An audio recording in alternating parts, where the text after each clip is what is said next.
எட்டு தொகையென கட்டி போருடுது இந்த பத்து பாட்டு இசை கூட்டும் தேடுதே முத்தமிழமுதம் மட்டி போடுதே நம் சித்தத்தில் செந்தமிழ் மெட்டு போடுதே குறுந்தொகை கொண்டு வாசம் வீசுதே நட்பினை நட்பை தேசம் பேசுதே ஐங்குறு நூறு ஐயம் தீர்க்குதே ஒரு மையல் கொண்டு மெல்ல பார்க்குதே பதிற்று பத்து பவளம் போல மின்ன என் பரிபாடல் பண் கொண்டு மெல்ல துள்ள கலித்தொகை காதலை சொல்லி செல்ல ஒரு கவிதை மழையில் நெஞ்சம் நனைய மெல்ல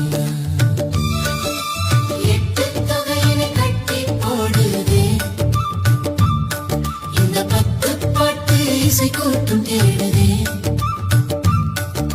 முத்தமிழமுதம் மட்டி போடுதே நம் சித்தத்தில் செந்தமிழ் மெட்டு போடுதே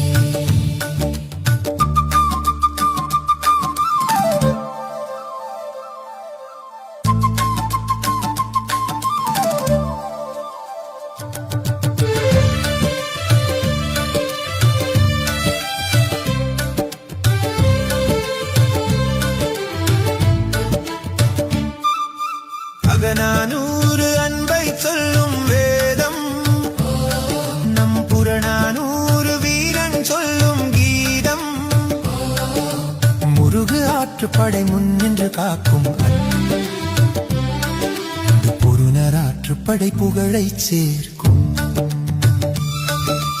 எட்டு தொகையனை கட்டி போடுதே இந்த பத்து பாட்டு இசை கூட்டும் தேடுதே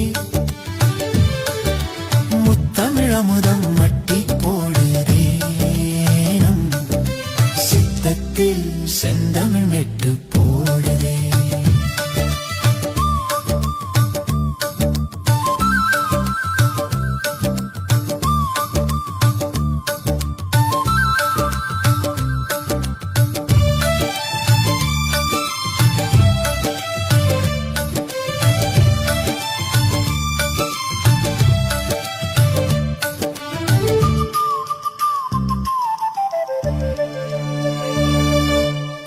பாணாற்றுப்படை சீர்மை தருமே பெருப்பாணாற்றுப்படை பெருமை பெருமே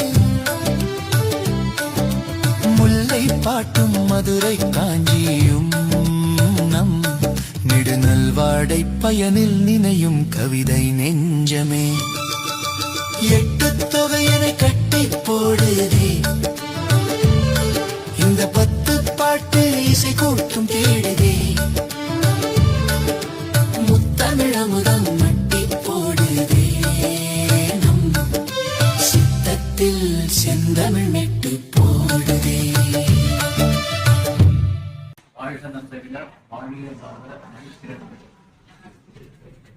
அருமையான இந்த நாளில்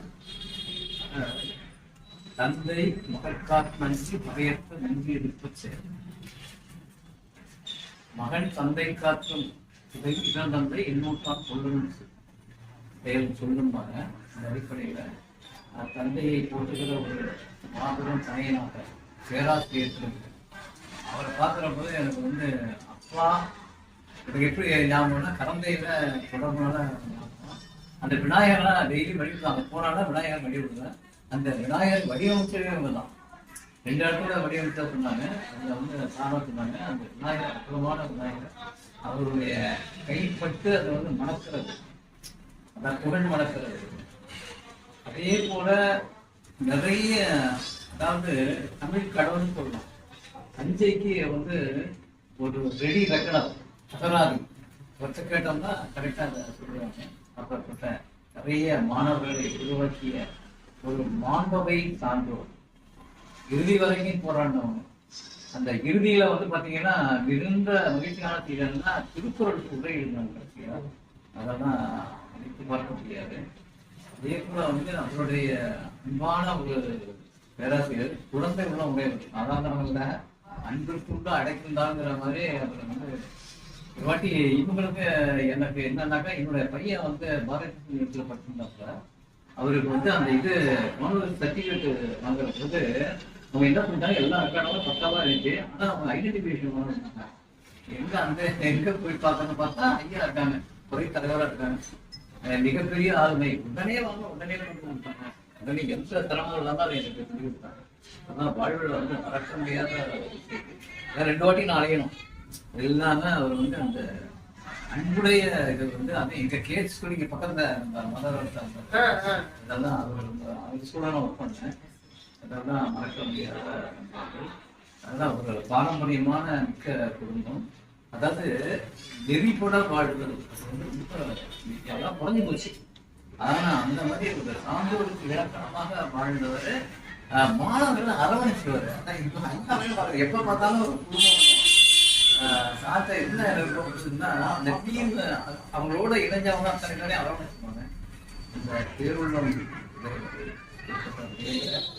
ஐயா பற்றி நிறைய நம்ம கற்றுக்கணும். ஆங்கிலத்தில் ரோல் மாடல்மாங்க, அந்த மாதிரி உழைப்ப வந்து கொஞ்சம் கூட விட்டு கொடுத்தாங்க. ஒரு மாபெரும் மேதை அவருக்கு அஞ்சலி செலுத்துவதிலே எனக்கு ஒரு பெரிய பாக்கியம் ஏற்பட்ட நிலையில இந்த வாய்ப்பு கொடுத்த அனைவருக்கும் நன்றி. ஐயா அவர்கள் தமிழ் பல்கலைக்கழகத்திலே அகராதியல் துறையில் மாணவனாக இருந்தபோது பல்வேறு பயிலரங்களுக்கு அழைத்துச் செல்லக்கூடிய ஒரு பாக்கியத்தை நான் பெற்றவன். அதன் காரணமாகவே நான் அகராதியல் துறையில் அகராதிகளை பற்றி முனைவர் பட்டம் செய்வதற்கு காரணமாக அமைந்த ஒரு நபர்களுள் ஐயா அவர்களும் ஒருவர். அதோடு மட்டுமல்லாமல் ஆய்வியல் நிறைஞர் பட்டத்திற்கு கல்வித்துறையில் ஆசிரியர் மாணவர் உறவு நிலைகளை பற்றி ஆராய வேண்டும் என்கிற என்னுடைய விருப்பத்தை இன்னென்ன நோக்கிலே அதை அணுகலாம் என்று ஒரு சிறந்த வழிகாட்டியாக ஒவ்வொரு வாரம் மாலையிலும் என்னை நெறிப்படுத்தி அது இன்று கற்றல் நன்றே கற்றல் நன்றே என்கிற ஒரு புத்தக வடிவிலே சிறப்பாக வெளிவந்துள்ளது என்பதையும் மகிழ்வோடு தெரிவித்துக் கொள்கிறேன். எங்களின் வழிகாட்டியாக எங்களின் அறிவு உலக அகராதியல் துறையை அறிமுகப்படுத்திய ஆசான் அவர்களுக்கு இன்றைய தினத்திலே பிறந்த நாள். ஆகவே நாளை மகிழ்வோடு நாங்கள் கொண்டாடுகிறோம். நன்றி.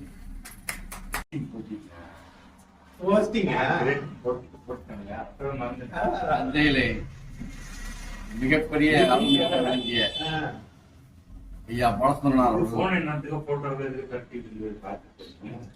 நாங்கள் சிறுவனாக இருந்த போது எங்களுக்கு மலையாக தெரிந்தவர். அதன் பிறகு நான் ஆசிரியரானதற்கு பிறகு எங்களுக்கு இலக்கண வகுப்பு எடுத்தவர், அப்பாவின் நெருங்கிய நண்பர். இப்போ நாட்டுப்புற பாடலில் ஒரு ஆய்வு அப்படிங்கிற ஒரு ஆய்வை செய்கின்ற போது அந்த இசை நுணுக்கங்களை எல்லாம் தந்தையாருக்கு சொன்னவர் பாலசுந்தரனார், அவருடைய நெருங்கிய நண்பர். எனக்கு ரொம்ப பழக்கம் இல்லை என்றாலும் கூட நான் விரும்புகின்ற மிகவும் போற்றுகின்ற மிகவும் எளிமையான அவ்வளவு பெரிய ஞான செருக்கு மிக்கவராக இருந்தால் கூட மிக எளிமையாக பழகக்கூடிய அவருடைய நினைவை போற்றி வணங்குகிறேன். நன்றி, வணக்கம். எண்ணிய முடிதல் வேண்டும், நல்லவை எண்ணல் வேண்டும், திண்ணிய நெஞ்சம் வேண்டும், தெளிந்த நல்ல அறிவு வேண்டும், பண்ணிய பாவம் எல்லாம் பள்ளிமுன் பணியை போல நன்னிய நின்முன் இங்கு நசித்திடல் வேண்டும் அண்ணாய் என்று பாரதி தன் தாயை வணங்கியதை போல நானும் என ஈன்ற தாயும் என்னை வளர்த்து ஆளாக்கிய அன்பு தந்தையும் இங்கே பாவலரேறு ஐயாவின் 102ஆம் பிறந்த நாளுக்கு அவருடைய பிறந்த நாளை கொண்டாடுவதற்காக வருகை தந்திருக்கின்ற தஞ்சை நகரத்தினுடைய மூத்த தமிழறிஞர்களே, ஐயா மதிவாணன் அவர்களே, அவருடைய குடும்பத்தார் அனைவருக்கும் என்னுடைய வணக்கத்தை தெரிவித்துக் கொள்கிறேன். உண்மையிலே இங்கே வருகிறவர்கள் அனைவருமே ஐயா பாவலர் ஐயாவோடு மிக நெருங்கி பழகியவர்கள். நானெல்லாம் ரொம்ப வயதுல குறைந்தவன் என்ற முறையிலே அவரோடு சில காலம் பழகக்கூடிய வாய்ப்பு கிடைத்தது எண்ணி மிகவும் பெருமை அடைகின்றேன், மகிழ்ச்சி அடைகின்றேன். தஞ்சாவூருக்கு எல்லோருக்கும் தெரிந்தது போல தஞ்சாவூருக்கு பெருமை தஞ்சையினுடைய பெரிய குழு. அதே போல தஞ்சையிலே வாழ்ந்த தமிழறிஞர்களிலே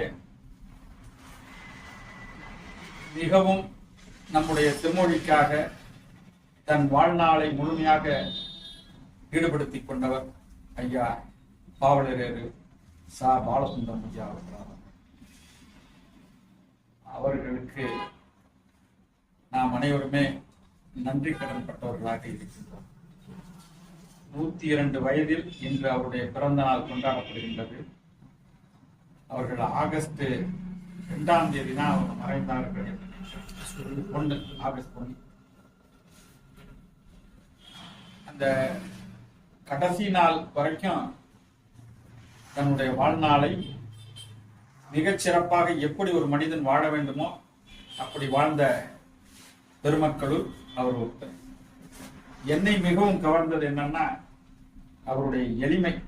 முதல்ல அவருடைய எளிமை, அடுத்தது தூய்மை, அடுத்தது பெருமை. இந்த மூணுக்குமே அவர் ஒரு அடையாளம் எல்லோருக்குமே காட்டினார்கள். அடையாளமாகவும் வாழ்ந்தார்கள், மிக பெருமையாக வாழ்ந்தார்கள்.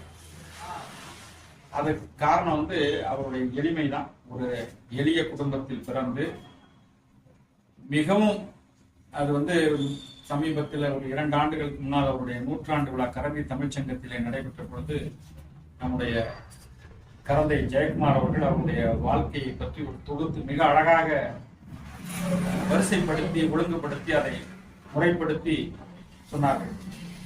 அதுல அவரு எவ்வளவு கஷ்டப்பட்டு அந்த படிப்பை படித்தார்கள் என்பதை எண்ணுகின்ற பொழுது இப்பொழுது இளைஞர்கள் வாழக்கூடிய வாழ்க்கைக்கும் அப்பொழுது அவர் வாழ்ந்த வாழ்க்கைக்கும் மிகப்பெரிய வேறுபாடு, மிகப்பெரிய கஷ்டங்கள்லாம் இருந்த காலகட்டம். அந்த காலகட்டத்தில் தன்னை முழுமையாக ஈடுபடுத்திக் கொண்டு நல்ல ஒரு வாழ்க்கையை வாழ்ந்தார்.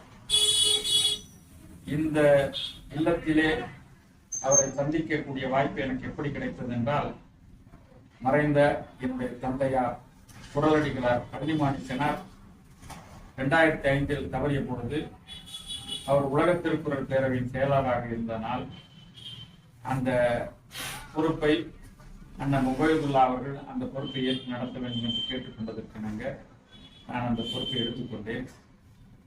அப்பொழுது நம்ம தஞ்சாவூர் உலக திருக்குறள் பேரவையினுடைய தலைவராக இருந்தவர் ஐயா பாவலரேறு ஐயா. அப்படிப்பட்ட ஆளுமையின் கீழ் ஒரு செயலராக இருந்ததை நான் என் வாழ்நாளில் ஒரு மிகப்பெரிய பதிவாக நான் எடுத்துக்கொள்கின்றேன். பூவோடு சேர்ந்து நாரும் மணக்கும் என்பார்கள். அது மாதிரி அவரோடு சேர்ந்து பழகக்கூடிய வாய்ப்பு கிடைத்தது. அப்பொழுது இந்த இல்லத்திற்கு வருகின்ற பொழுது இந்த சாய்வு நாற்காலியில படுத்திருப்பார். எல்லாருக்கும் தெரியும், இருந்தாலும் சொல்ல வேண்டிய செய்தி. இது ஒரு பதிவு மித்த உலகத்துக்கு செல்லக்கூடிய ஒரு பதிவாக இருப்பதனால் அதை சொல்றேன். இந்த சாய்வு நாற்காலி அங்க புத்தகங்கள் இருக்கும், தாள் இருக்கும், ஒரு எழுதுகோள் இருக்கும். நம்ம வந்தோம்னா வாங்கன்னு வாய் மலர அழைப்பார். அப்புறம் நம்மளை எந்த வேலையும் செய்ய விட மாட்டார். அவர் வயது முதிர்ந்து விட்டது என்பதற்காக நாம ஓடி போய் எங்க பக்கத்துல இருக்க நாற்காலியை தூக்கிட்டு வரணும்னா விட மாட்டார். நான் தான் எடுத்துட்டு வருவேன்னு சொல்லி எடுத்துட்டு போட்டு உட்கார வச்சு நல்ல மிகப்பெரிய ஆழமான கருத்துக்களையும் ஐயா சோனாக்கா, நம்மளுடைய இலக்கிய மாமன் கதைபெருமாள், நம்ம ஐயா கூவேப்பா, நம்ம செல்வகணபதி கிட்டலாம் எனக்கு பாடம் கிடைக்கக்கூடிய வாய்ப்பு உண்டு. அதே மாதிரி ஐயா கிட்டையும் நான் இங்க 1 மணி நேரம் 2 மணி நேரம் உட்கார்ந்து பேசுகின்ற போது ஆழமான கருத்துக்களை மிக எளிமையாக எடுத்துரைப்பார். மிக மிக எளிமையாக எளிதில் புரிந்து கொள்ளக்கூடிய வகையில் அதை சொல்லிக் கொடுப்பார்கள். சித்திரக்கவி அழகாக அதை சித்திரத்தை வரைந்து அதனுள் வந்து அந்த கவி இருக்கும். அதை நமக்கு புரிகின்ற வகையில் படித்து காட்டுவார்கள். இப்படி அவரிடம் கற்றுக்கொள்ள வேண்டிய நற்பண்புகள் நிறைய. அதில் நான் சொன்ன மாதிரி எனக்கு ஒரு பெருமை வந்து அவர் தலைவராக இருக்கின்ற பொழுது, செயலராக இருந்தோம். அடுத்தது உலக திருக்குறள் பேரவையில் ஒரு தலைவராக இருந்த பொழுது நான் சென்ற முறையே அவருடைய 120வது பிறந்த நாளில் சொன்னேன் இந்த செய்தியை.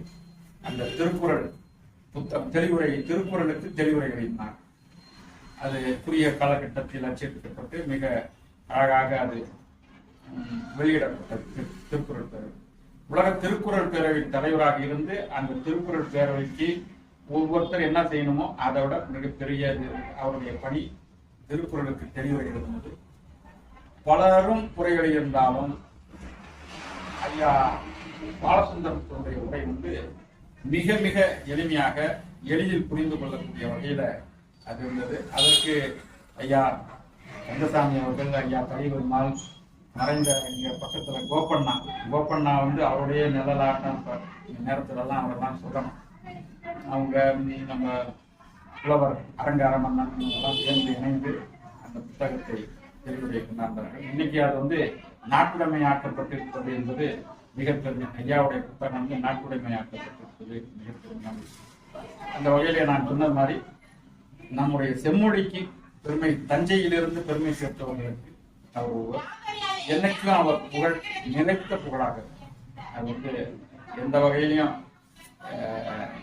வரலாற்றில் இடம் பிடித்தவர். தமிழை பற்றி பேசுகின்ற பொழுது ஐயாவை பற்றி சொல்லாமல் இருக்க முடியாது. எனக்கு பின்னால வரக்கூடியவங்க எல்லாம் எனக்கு தெரிஞ்சது ரொம்ப அதிகம் இல்லை. ஐயா கலிபெருமாள்லாம் அவரை வந்து தெய்வமாக தான் வழிபடுறாரு.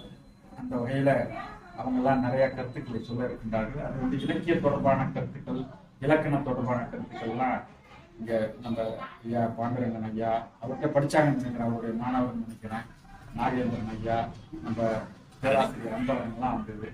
நானும் மாமா ரொம்ப சுந்தரமும் கொஞ்சம் அவர் எட்டியிருந்து தான் பார்த்துருக்கிற மொழியை கிட்டக்க பார்க்கல.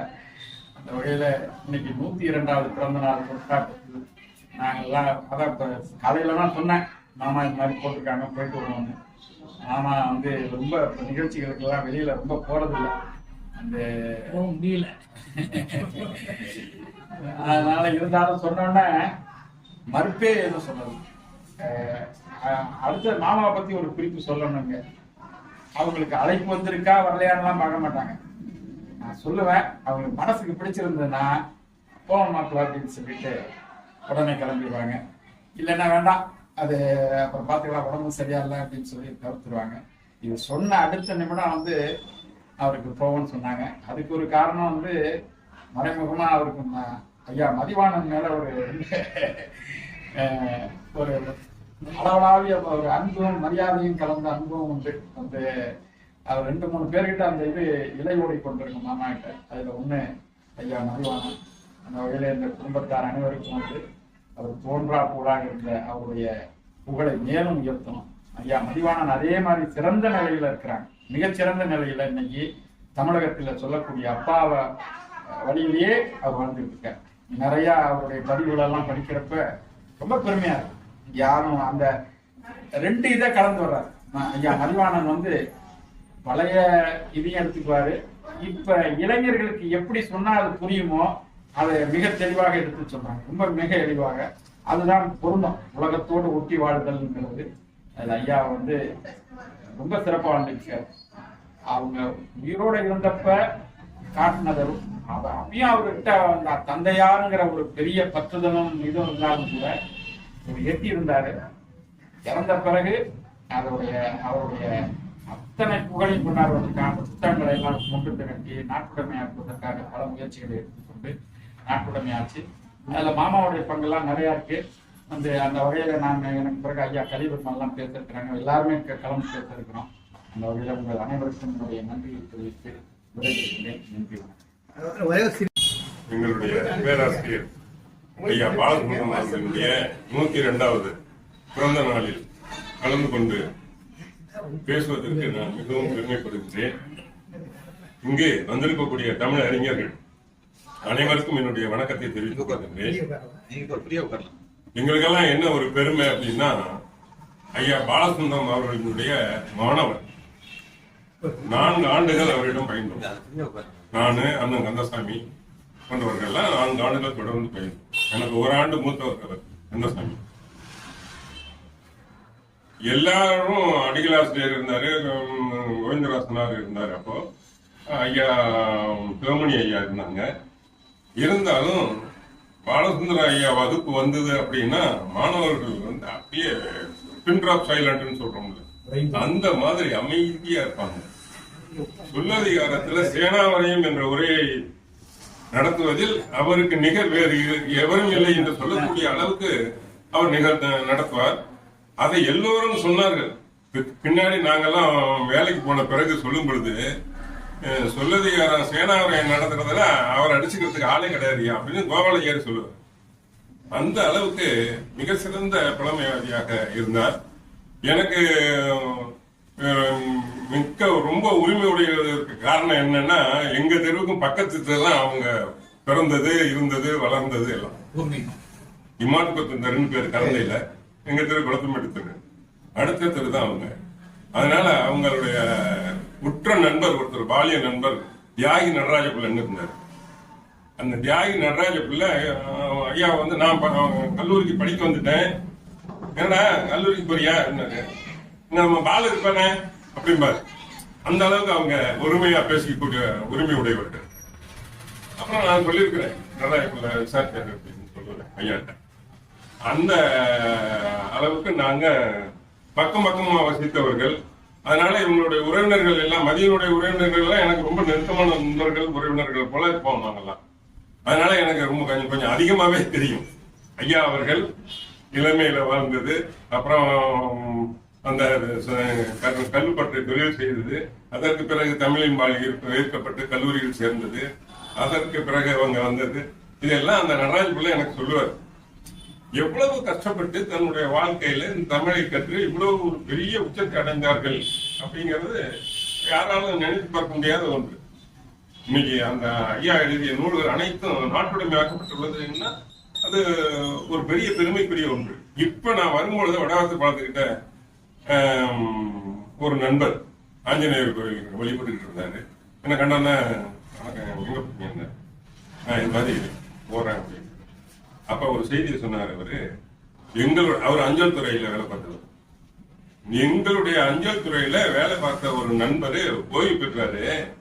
ஓய்வு பெற்ற பிறகு எனக்கு ஒரு தொலைபேசியில் தொடர்பு கொண்டாரு. உங்க ஊர்ல பாலசுந்தரம்னு ஒரு தமிழறிஞர் இருக்காராம்ல அப்படின்னு என்ன கேட்டாரு. ஆமா இருக்காருங்க அப்படின்னு சொன்னேன். அவர் சொன்னது ஜெயபால் அவருக்கு, அவர் சொன்னது இருக்காருங்க அப்படின்னு சொன்னேன் நானு.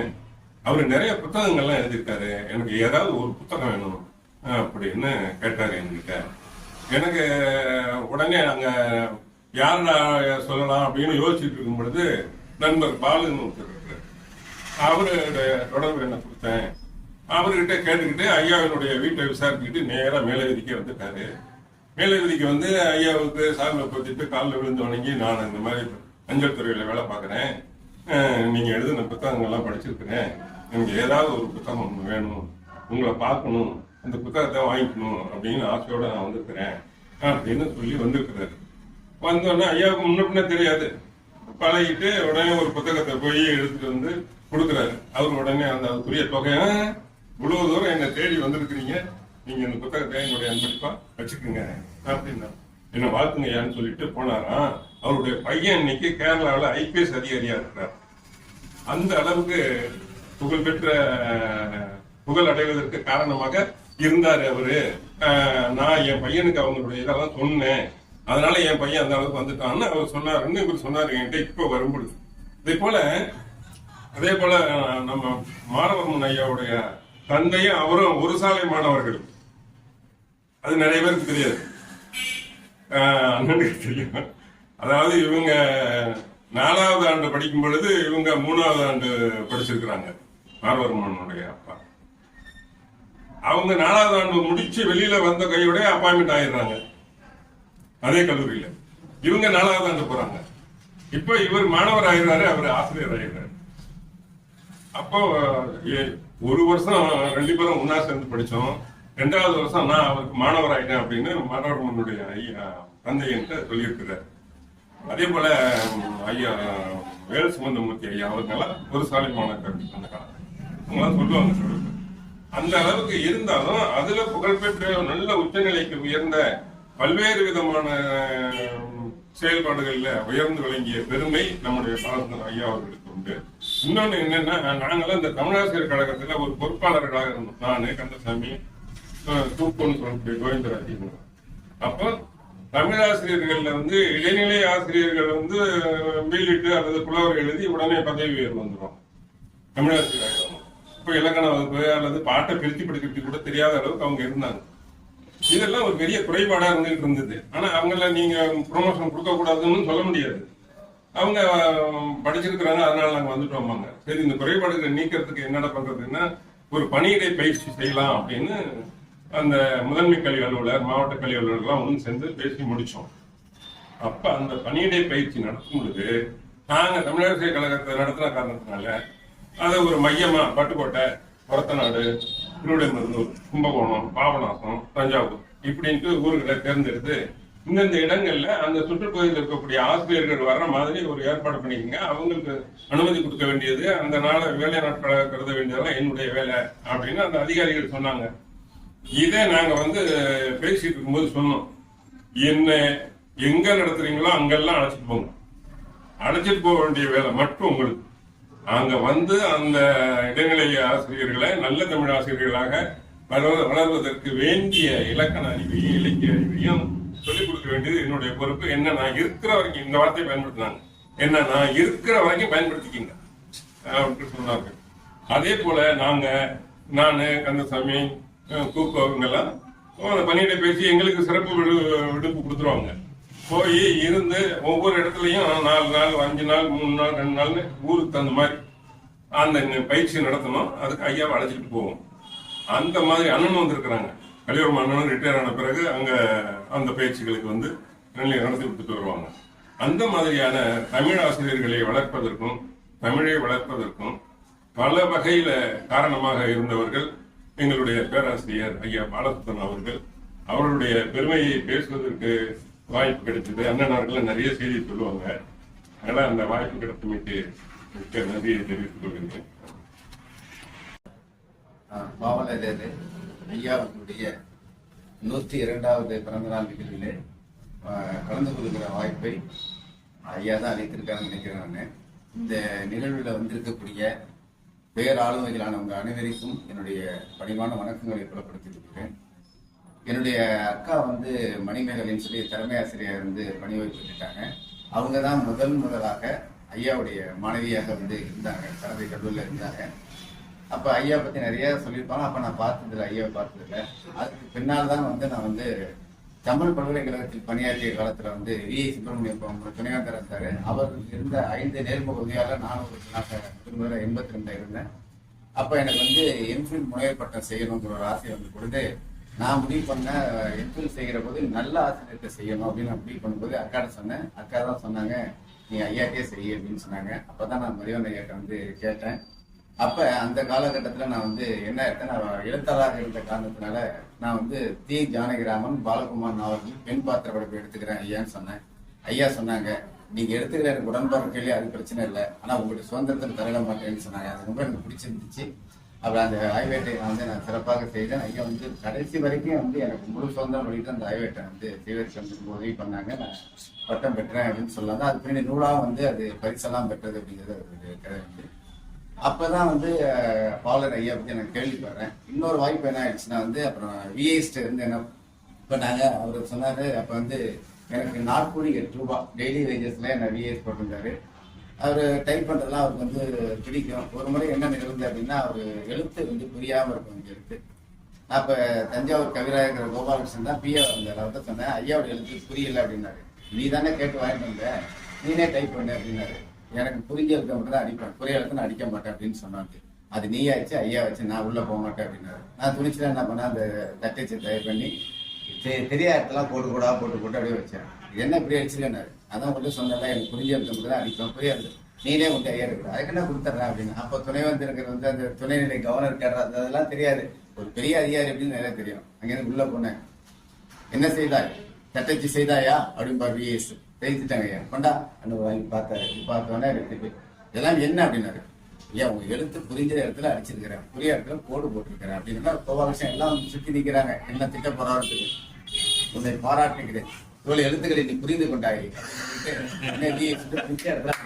அழகா கேப் எல்லாம் ஃபில்அப் பண்றாங்க. ஃபில்அப் பண்ணி இவங்களுக்கு எல்லாம் முகத்துல வந்து ஒரு மாதிரி ஆயிடுச்சு. எங்க திட்டம் வரல அப்படியே ஃபில்அப் எல்லாம் பண்ணிச்சு.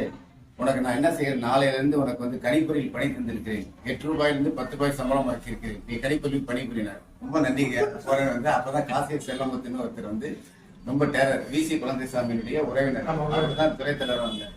அப்ப என்ன பண்ணாங்க, எனக்கு என்னுடைய பிஹெச்சி வழிகாட்டி முனைவர் மாதேன் அவர்களும் சித்திரப்பத்தினும் ஒரு திட்டத்தை ஆரம்பிச்சாங்க. கணிப்பொறி வரி சங்கரிக்கு அபராதி ஒரு திட்டம் ஆரம்பிச்சாங்க. அந்த திட்டம் வந்து நடக்கிற போதுதான் அங்க வந்து அந்த சொல்லுவாங்கல்ல, அந்த கைக்கே வந்து பெரிய வரம் கிடைச்சது மாதிரி, கடவுளை வந்து நேரில் வரம் கொடுத்த மாதிரி தான் அங்க 5 பேர் பணியில வந்ததுல ஐயா வரலாம் அந்த பணிக்கு வந்தாங்க. அந்த இதுல வரும்போது தினமும் ஐயா பார்க்கக்கூடிய பெருமை 3 ஆண்டுகள் எனக்கு கிடைச்சிச்சு. அந்த அவங்க எழுதி கொடுப்பாங்க அந்த அகராயத்தை, நான் டைப் பண்ணி கொடுப்பேன், பேசுவாங்க. 11 மணிக்கு ஐயாவுக்கு வடையும் காஃபியும் கொடுப்பேன், 3 மணிக்கு வடையும் காஃபியும் கொடுப்பேன். பக்கத்திலே இருந்து அப்ப நான் என்ன பண்ணேன், முனைவர் பட்டம் வந்து மாதேன் வந்து சங்க இலக்கியத்தில் ஒரு பல சொற்கள் சினானிம்ஸ் சங்கம் கிளாசிக்ஸ் அப்படின்னு சொல்லி பயிற்சி பேருக்கு பண்ணுங்க பிஹெச்சி தலைப்பு கொடுத்தாங்க. அந்த தலைப்புக்கும் ஐயாவோட உரையாடுறது தினமும் 1 மணி நேரம் ஐயா விடாம உட்காந்து சந்தேகம் கேட்டே இருப்பேன். இந்த சொல்லுக்கு என்ன பொருள், இந்த சொல்லுக்கு என்ன பொருள் அப்படி கேட்க சளைக்காம சொல்லிட்டே இருப்பாங்க. வெத்தலை பாக்கு போட்டுக்குவாங்க, சொல்லி சளைக்காம சொல்லுவாங்க. இன்னொன்னு எந்த வயதுக்காரங்களா இருந்தாலும் அவங்க பாத்தீங்கன்னா வாங்கன்னு தான் அந்த பேரை சொல்லி கொடுக்குற பழக்கமே ஐயா கிடையாது. வாங்க உட்காருங்க காஃபி சாப்பிட்டீங்களா கேட்டு எனக்கு சொல்லி கொடுத்துட்டே இருப்பாங்க. அந்த அப்படி ஒரு பேர் வந்து எனக்கு வந்து இந்த அகராயத்திட்ட மூலமா ஐயாட்ட வந்து கிடைச்சது. அதுக்கப்புறம் அடிக்கடி இந்த வீட்டுக்கு வந்து ஐயா பார்க்க வரும்போதெல்லாம் இங்கதான் உட்காந்து ஈஸி சேர உட்காந்து வச்சுலா போட்டு எழுதிட்டுப்பாங்க.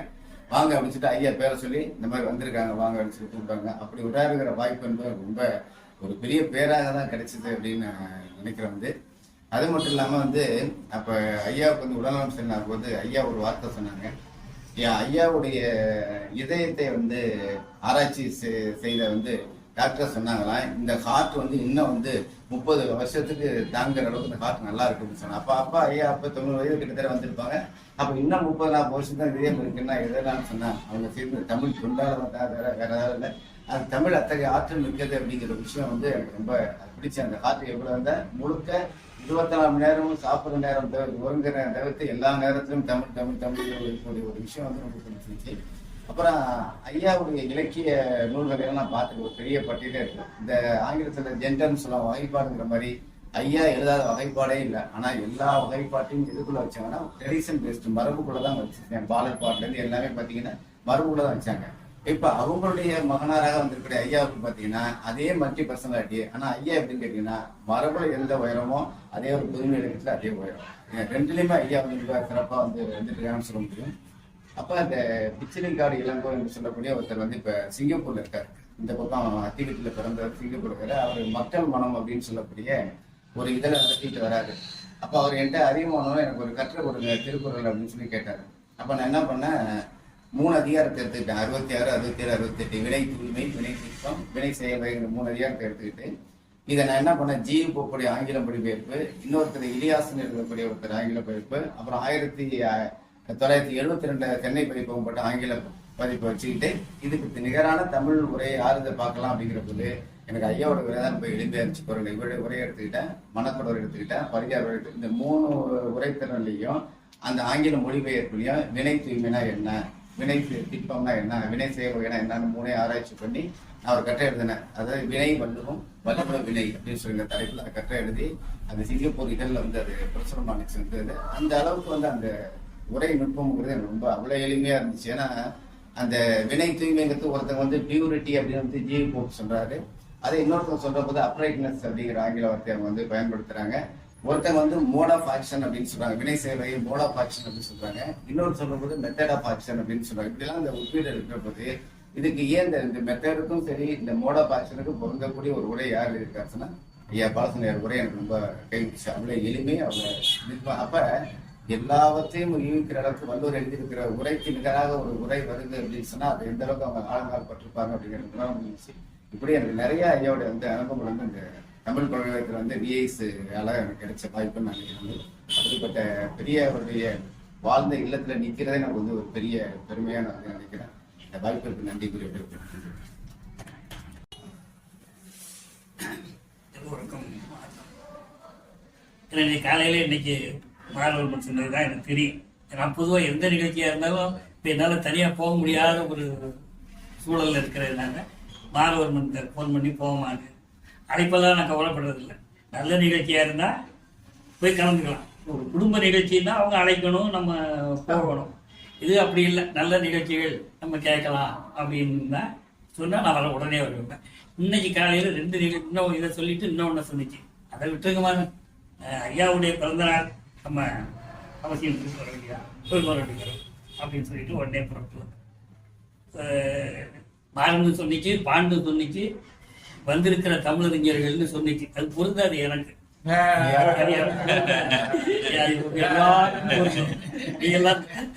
அண்ணனை போல கந்தசாமி போல தமிழ் அறிஞர்கள்ட்ட பழகணும் தவிர நிறைய இருக்கும். அதை நீக்கிவிட்டு சும்மா சந்தோஷமா பேசுவோம். இன்னைக்கு ஐயா பிறந்த நாள் மகிழ்வு நிகழ்வு உங்க எல்லோரோட எனக்கு இந்த நிகழ்ச்சியில கலந்துகளோ ஒரு வேறுபாடு இருக்கு. இந்த நிகழ்ச்சியில கலந்துகிறது உங்க எல்லோரோடும் எனக்கு ஒரு வேறுபாடு இருக்கு. எங்க அப்பாவுக்கு நான் அடிக்கடி விசாரிப்பேன். இவங்க சித்தப்பா அண்ணன் முத்து, நான் அண்ணன்னு கூப்பிடுவேன். எங்க அப்பா கூட நெருக்கமா பழகினாங்க. அதே மாதிரி ஞாபகம் இருக்கு, சரியா இருக்குன்னு நினைக்கிறேன். தொப்பு பிள்ளையார் கோயில் அந்த பக்கத்து கோயிலுக்கு பக்கத்து வீடு, அந்த வீட்டுல இருந்தப்ப நான் சின்ன வயசு. எங்க அப்பா கூட அந்த வீட்டுல விட்டுட்டு போவாங்க. இவங்க சித்தப்பா இருப்பாங்க, இன்னொரு சித்தப்பா இருப்பாங்க, எல்லாம் அந்த வீட்டுல. அதை அண்ணன் முத்து தான் நான் அண்ணனே கூப்பிட்டு சின்ன வயசுல இருந்தேன். அப்பையில இருந்தே எனக்கு முத்தண்ணன் படம். இங்க இருந்தது மாத்திரம் இல்லை, பின்னாடி அண்ணன் முத்து திருச்சியில போய் திருச்சியில இருந்தாங்க. நான் திருச்சி போகும்போது வீட்டுக்கு போவேன். அவங்க எங்க வேலை செஞ்சிருக்காங்களோ தேடிட்டு பார்த்து வருவேன். பின்னாடி என்னால முடிகிற வரையிலும் போனா. அப்புறம் இப்ப அமெரிக்கா போயிட்டாங்க. இப்ப காரைக்கால் இருக்காரு. அப்புறம் தொடர்பு இல்லை, எனக்கு தொடர்பு இல்லை. அதனால எனக்கு சின்ன வயசுல இருந்து நீங்கெல்லாம் ஒரு கல்லூரி பேராசிரியர், தமிழ் அறிஞர், தமிழ் ஆய்வாளர், இந்த நிலையில பழகிங்க. இந்த குடும்பத்துல நான் சின்ன வயசுல இருந்தே சித்தப்பா மூலமா ஐயாட்ட எனக்கு தொடர்பு. அவ்வளவுதான், நெருக்கமா நான் பழகிறதுக்கு எனக்கு வாய்ப்பு இல்லை. அப்படி இந்த குடும்பத்தோட எனக்கு என்னமோ எப்படியே ஏற்பட்டுச்சு. அது எங்க அப்பாவால. எங்க அப்பாவுக்கு எப்படி அமைஞ்சிச்சு அப்படிங்கிறது எனக்கு தெரியல. நல்லா அப்பா ஐயாட்ட நல்லா பேசுவாங்க. அந்த வீட்டுக்குள்ளே வந்து 2 பேசி நான் பார்த்துருக்கிறேன். அதுல ரொம்ப அதிகமா பழகினது இவங்க சித்தப்பா. நான் அண்ணன் கூப்பிட்டு பழகிருக்கேன். அப்படி பழகின ஒரு வாய்ப்பு எனக்கு, குடும்பத்தோட பழகிற வாய்ப்பு பழகினுச்சு. அதுக்கப்புறம் இவங்களை என்னை பார்க்குறப்ப அந்த பழைய ஞாபகத்திலே நல்லா பேசுவாங்க. அதை தாண்டி இளங்காடு திரு மாமா சிவசாமி, புலவர் மாமா முருகையனுடைய தம்பி, 2 பேரும் ஒன்றா உட்காந்து பேசிக்கிட்டு நான் நிறைய சந்தர்ப்பங்கள்ல கூட இருந்திருக்கிறேன். நான் ஒன்றும் பேச மாட்டேன். ஆனால் 2 பேரும் வாதம் பண்ணாங்கன்னா முடிவே இருக்க. அவருக்கு இந்த திருக்குறளை எடுத்துக்கிட்டா மாமா சிவசாமி அவ்வளோ ஆய்வு, அவரு அதையே சொல்லுவார். ஐயாவும் விட மாட்டேன். நான் கேட்டுக்கிட்டே இருப்பேன். ரொம்ப உறுதியா 2 பேரும் அவங்க ஆய்வுல உறுதியா நின்று, ஆனா தப்பானது எதுவும் இருக்கு. அப்படி பேசிக்கிட்டு இருக்க பல முறை பல சந்தர்ப்பங்கள்ல கேட்கறதுக்கு எனக்கு ஒரு வாய்ப்பு அதெல்லாம் கிடைக்காது. இப்ப மாதிரி தனியா வீட்லயே தனியா நான் கொடுத்த உதவி எங்க அம்மா சொல்லுவாங்க, ஐயா சிவசாமி ஐயா வந்தா நக்கீரர் வந்திருக்காருமா. எங்க அம்மா சொல்லிடுவாங்க, அந்த நக்கீரர் வந்திருக்காரு போங்க. மனசை விட்டு ஐயாவும் அவர்கிட்ட பேசுவாங்க. அவரும் பேசி நான் கேட்டிருக்கிறேன். என்ன 2 பேரும் அந்த ஒரு வார்த்தையை எடுத்துக்கிட்டாங்கன்னா, அதுல சொன்னாங்கன்னா அவங்க சொல்றதுலயே 2 பேருமே நிற்பாங்க.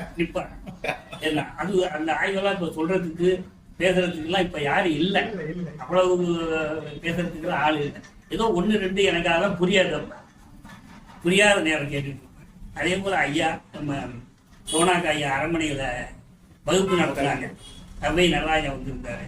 அப்ப பெரிய ஜாம்பவாதிகள் ஐயா வித்தாசலாம், ஐயா சிவதேவி மாமா புலவர் பழிமாணிக்கு மாமா எல்லாம் முன்னாடி உட்கார்ந்துருப்பாங்க. இப்ப அந்த மாதிரி சொல்லக்கூடிய ஆட்களும் இல்லை, நடத்துறதுக்கு இல்லை. அப்ப யாரோ ஒரு சந்தேகத்தை கேட்டாங்க. அவை நடராஜா ஐயாவை கூப்பிட்டு விளக்கம் சொல்லுங்கிறாங்க. ஐயா என்னமோ எதிர்த்து சொல்றாங்க. அவை நடராஜன் ஒத்துக்க மாட்டேங்கிறார். இல்லை அப்படிங்கிறார்.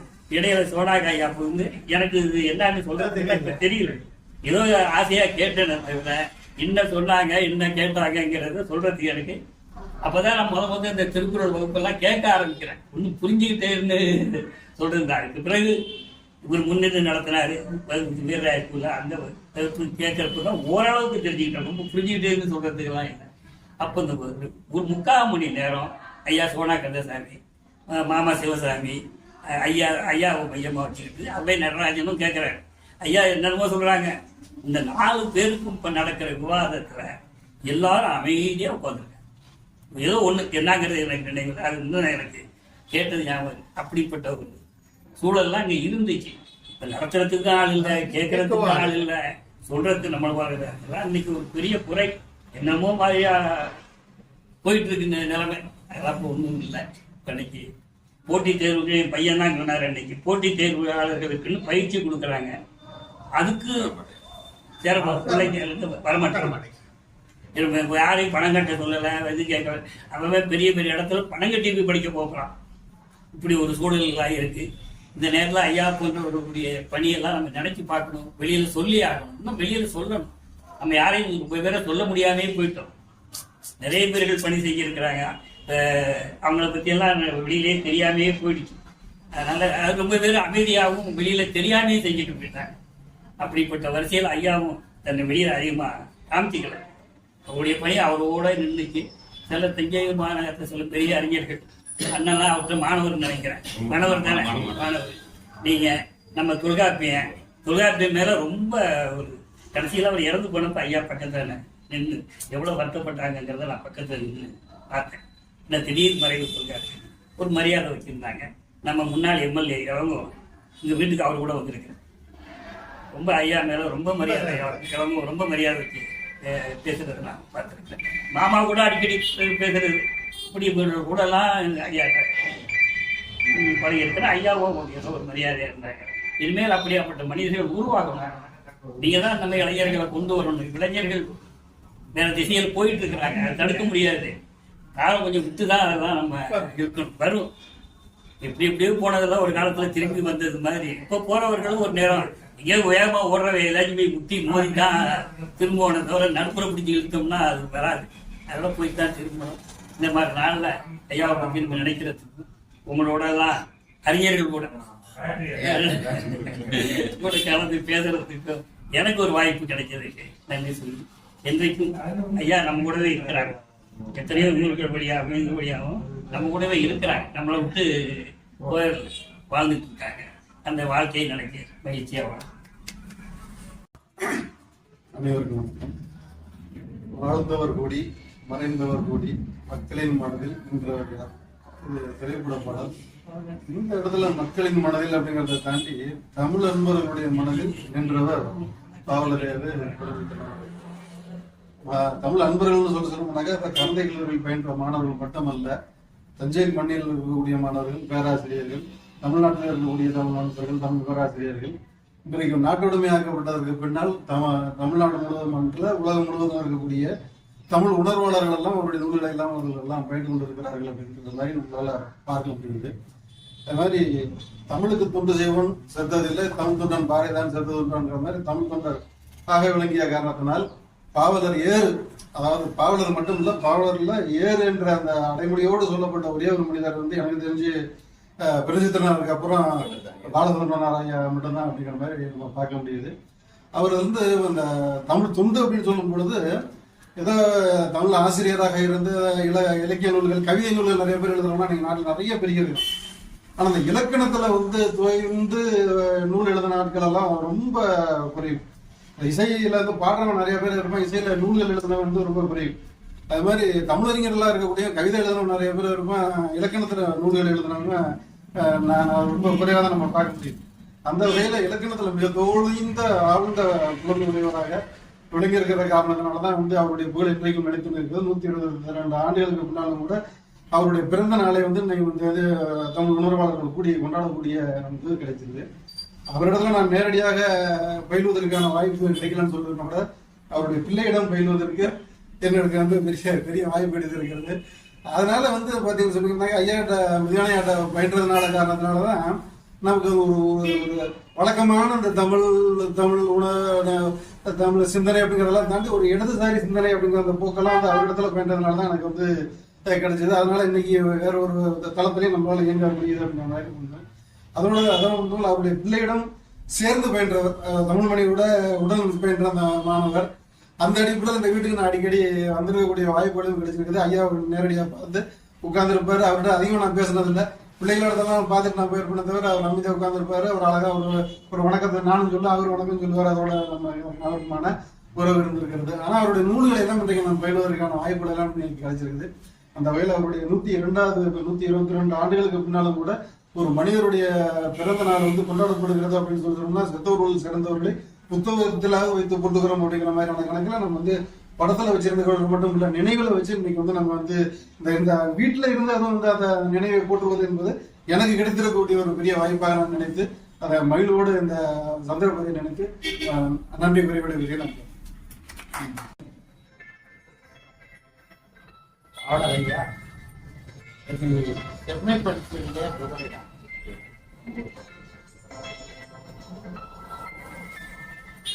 எடுத்துட்டு போயிடு. என்னை ஓரளவுக்கு சீர்திருத்தியது பாவலரையா. ஐயா ஐயா பார்த்துருப்போம். பாத்ரூம்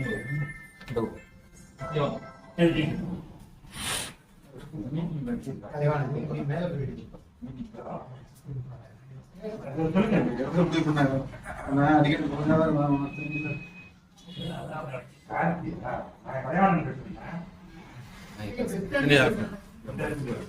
என்னை செம்மைப்படுத்தியவர்களிலே முதலிட வகிப்பவர் என்னுடைய ஐயா பாவலர் அவர்கள். ரெண்டாவது என்னுடைய அருமை ஐயா மதுரையில் வரணும். நான் சிற்றூரிலே பறந்ததினாலே என்னுடைய சொற்கள் கடுமையானதாகவும் முறையற்ற நிலையிலும் எப்போதும்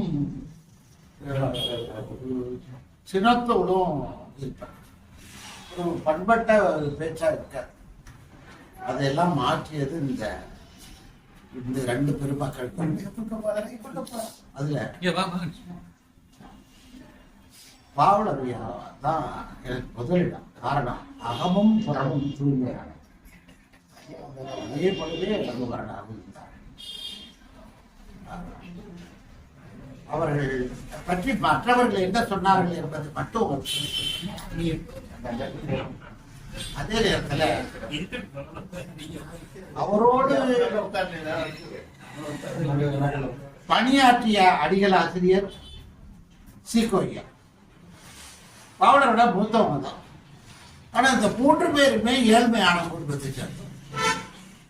சீக்கோய்யா இந்த ஊர்ல கும்போணத்தை சேர்ந்தவங்க, திருவண்ணாமலை பக்கத்துல. அவங்க சிறு வயதிலேயே அவங்க தொழில் கல்வி படிச்சுட்டு பள்ளி இருக்கக்கூடிய நம்ம கருத்து தமிழகத்துல வந்து தொழில் கல்வி ஆசிரியர். அப்ப அதுக்கு பிறகுதான் கடந்து கல்லூரி புலவர் கல்லூரி தொடங்கும் போது அதுல அவர் முதல் மாணவராக அதுல விண்ணப்பம். அதே போல அடிகளாசிரியரும் மயிலங்கல்லூரியிலே பணி செய்து ஒரு 8 ஆண்டு பணி செய்து விட்டு இங்கே வருகிறார். அப்புறம் வசதி குறைவானவர். அவரை விட நம்முடைய பாவலரை அவருடைய குடும்ப சூழல் எல்லா வகையிலும் ரொம்ப பின்தங்கி அவர் நிலையில தன்னுடைய உடன்பிறந்தார் சகோதரருடைய அந்த வளர்ப்பிலேயே தன்னை முன்னுக்கு கொண்டு வந்தார். இது இப்போ ஐயா சொல்லுவாங்க, அவன் வேணுதான் பேசுவாங்க, நேரா இருக்கும்போது பேச மாட்டாங்க. எங்களை மாதிரி நானும் கோபாலம் ஏதோ வீட்டுக்கு படப்பாட்டிருப்பான். பாலசுந்தராட்டால அவன்டா அவன் எப்படியோடா நான் ஒரு வகையில போயிட்டேன்டா. ஆனா என்னை விட மேல வச்சுட்டான்டா. நான் படிக்கிற காலத்திலேயே புத்தகம் இல்லாம இருப்பான்டா. ஒவ்வொருத்தருக்கு இடம் புத்தகம் வாங்கி ஒரு தனியா உட்காந்து படிச்சுட்டு அவன் போறதுக்குள்ள குடிச்சிருவான்டா. இந்த பெருமன்றத்தை தாண்டா உட்காந்து படிப்பான். எப்படி படிப்பான் என்னன்னு தெரியாதா. நானும் என்னிடத்துல இந்த புத்தகமும் அவனுக்கு கொடுத்துருக்கேன்டா. நான் படிச்ச அவரும் அங்கதானே படிச்சிருக்காரு, அதையும் படிப்பான். ஆனா எல்லாத்தையும் வாங்கிட்டு நான் இன்னும் பெரிய கண்ணைக்கு கோட்டத்தை கண்டுபிடிச்சு அப்படி குதிரை கட்டி தெருவில் நின்றுட்டு சொல்றாரு. அவன் இலக்கணத்துல எவ்வளவு பெரிய கெட்டிக்காரன் ஆயிட்டான்டா. அடிகளாசிரியரோட பெரிய ஆள் ஆயிட்டான்டான். அது ரொம்ப மனநேருடா என்று ஐயா அவர்கள் சொன்னார்.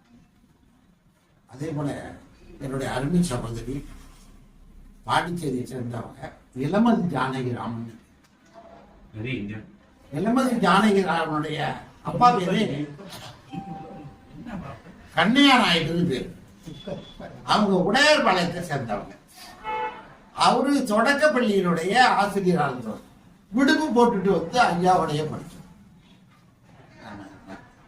அவங்க மகள் தான் இளமதிங்க. ஐயாவை அப்பா வீட்டுனே கூடுவாங்க. நைனா தான் சொல்றாரு. நைனா அவரை விட இவர்தான் பெரிய நைனா. அவங்க சித்த உடையார் பாளையம். அவங்க பிஹெச்டி ஆய்வு ஏடுகளை கூட இங்கேதான் வருவாங்க. அவங்க சொல்லுவாங்க, மாற்று உடைகள் கூட இல்லாம அவ்வளவு சிரமப்பட்டிருக்காங்க. எங்க நைனா அண்ணே நாயுடு அதுக்காகவே போய் வாரியங்காவல்ல 2 ரூபாய் 2000 ரூபாய்க்கு வேட்டி வாங்குவாங்க.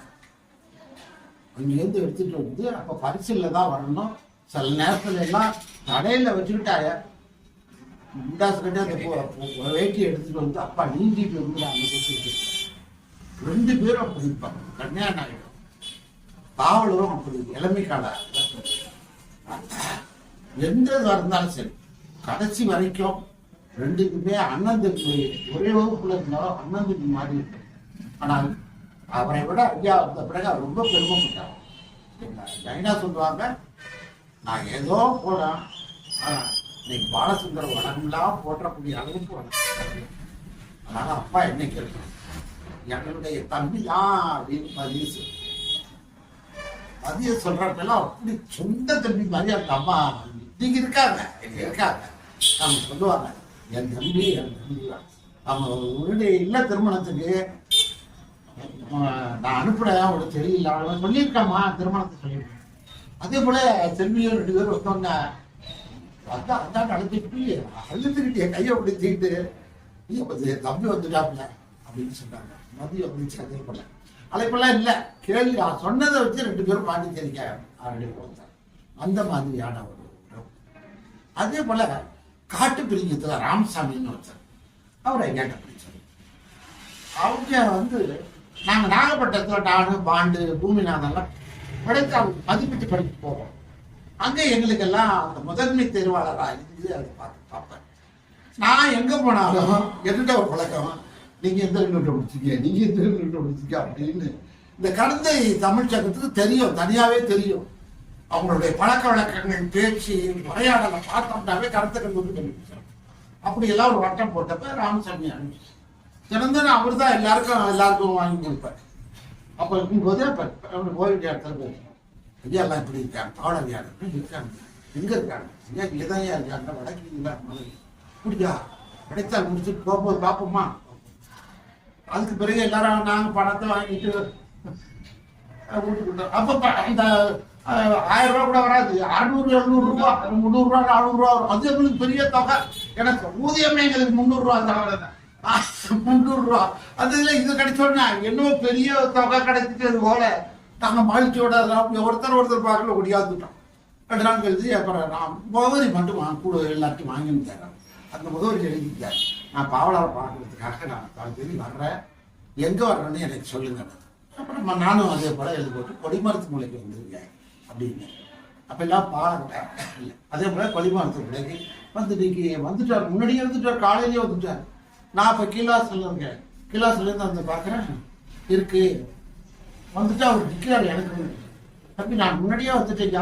அவர் பெரியார், கொள்ளு உள்ளவர், தாடியெல்லாம் வச்சிருப்பாரு, கருப்பு துணி போட்டிருப்பாரு. அதனால ஐயா அப்ப பெரியார்ட்ட ரொம்ப ஈடுபாடு எடுத்துக்கிட்டாங்க. ஐயாவும் கருப்பு துணி போட்டு வந்துருக்காங்க. அவ்வளவு ஐயாவும் இந்த காலத்துல அதெல்லாம் சொல்லுவார் அவர். அப்படி வர்றப்ப சொன்னேன், என்னங்க ஐயான்னு. இல்ல பாவலர் யாராவது அதெல்லாம் கொண்டு வந்திருக்காங்க. ஒரு மூட்டை நிறைய மாம்பழம் போட்டிருக்காரு. ஒரு மூட்டை, ஒரு சாக்கு மூட்டை முழுதும். இதே கொஞ்சோண்டு இல்ல நம்ம தோட்டத்துல இருந்தது ஒரு பெரிய சாக்குல இதெல்லாம் எப்படி நம்ம பரிசில் இருந்து ஆழப்பட்டியில தூக்கிட்டு வந்திருக்கல, விளாங்குடியில இருந்து இந்த தூக்கிட்டு வந்து அப்புறம் எடுத்துட்டு வர்றல அப்படின்னு யாராவது பாரு எடுத்துட்டு அது எப்படி ஆகுதுன்னு பார்த்தாங்க. அப்ப எல்லாம் ஒண்ணும் இல்லை, மொத்தமா மாட்டு வண்டி கிடக்காங்க. அந்த மாட்டு வண்டியில 2 ஒரு இதுல பார்த்தா காய் கத்திரிக்காய் அது அங்க விளங்கு அது எடுத்துட்டு என்னென்னமோ வாங்கிட்டு வந்துருக்காரு. பைய வேற இதுல இந்த அச்சாரோ இல்லையோ ஐயா நான் வந்துட்டு ஐயா உங்களை பார்க்குற ராமசாமி அந்த இன்னும் மாணவர் வந்திருக்காரு அப்படின்னு சொன்னா ஐயா இங்க உட்கார்தான் வர்றாங்க. யாருக்காலையும் விட மாட்டாங்க, இவ்வளவு பெரிய ஆனா ஐயா தான் அப்படியே கோத்து கட்டி முடிச்சுட்டு குழுவி அழுதார் காலில் அப்படின்னு அப்படின்னு.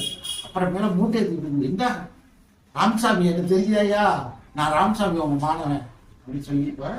இதெல்லாம் இவ்வளவு ஒரு சாக்கு நிறைய பழங்கள், ஒரு சாக்கு நிறைய காய்கறிகள் எல்லாம் வாங்கிட்டு அதே போல 2 பை நிறைய இனிப்பு அப்படின்னு காரணம் எல்லாம் அந்த மாதிரி.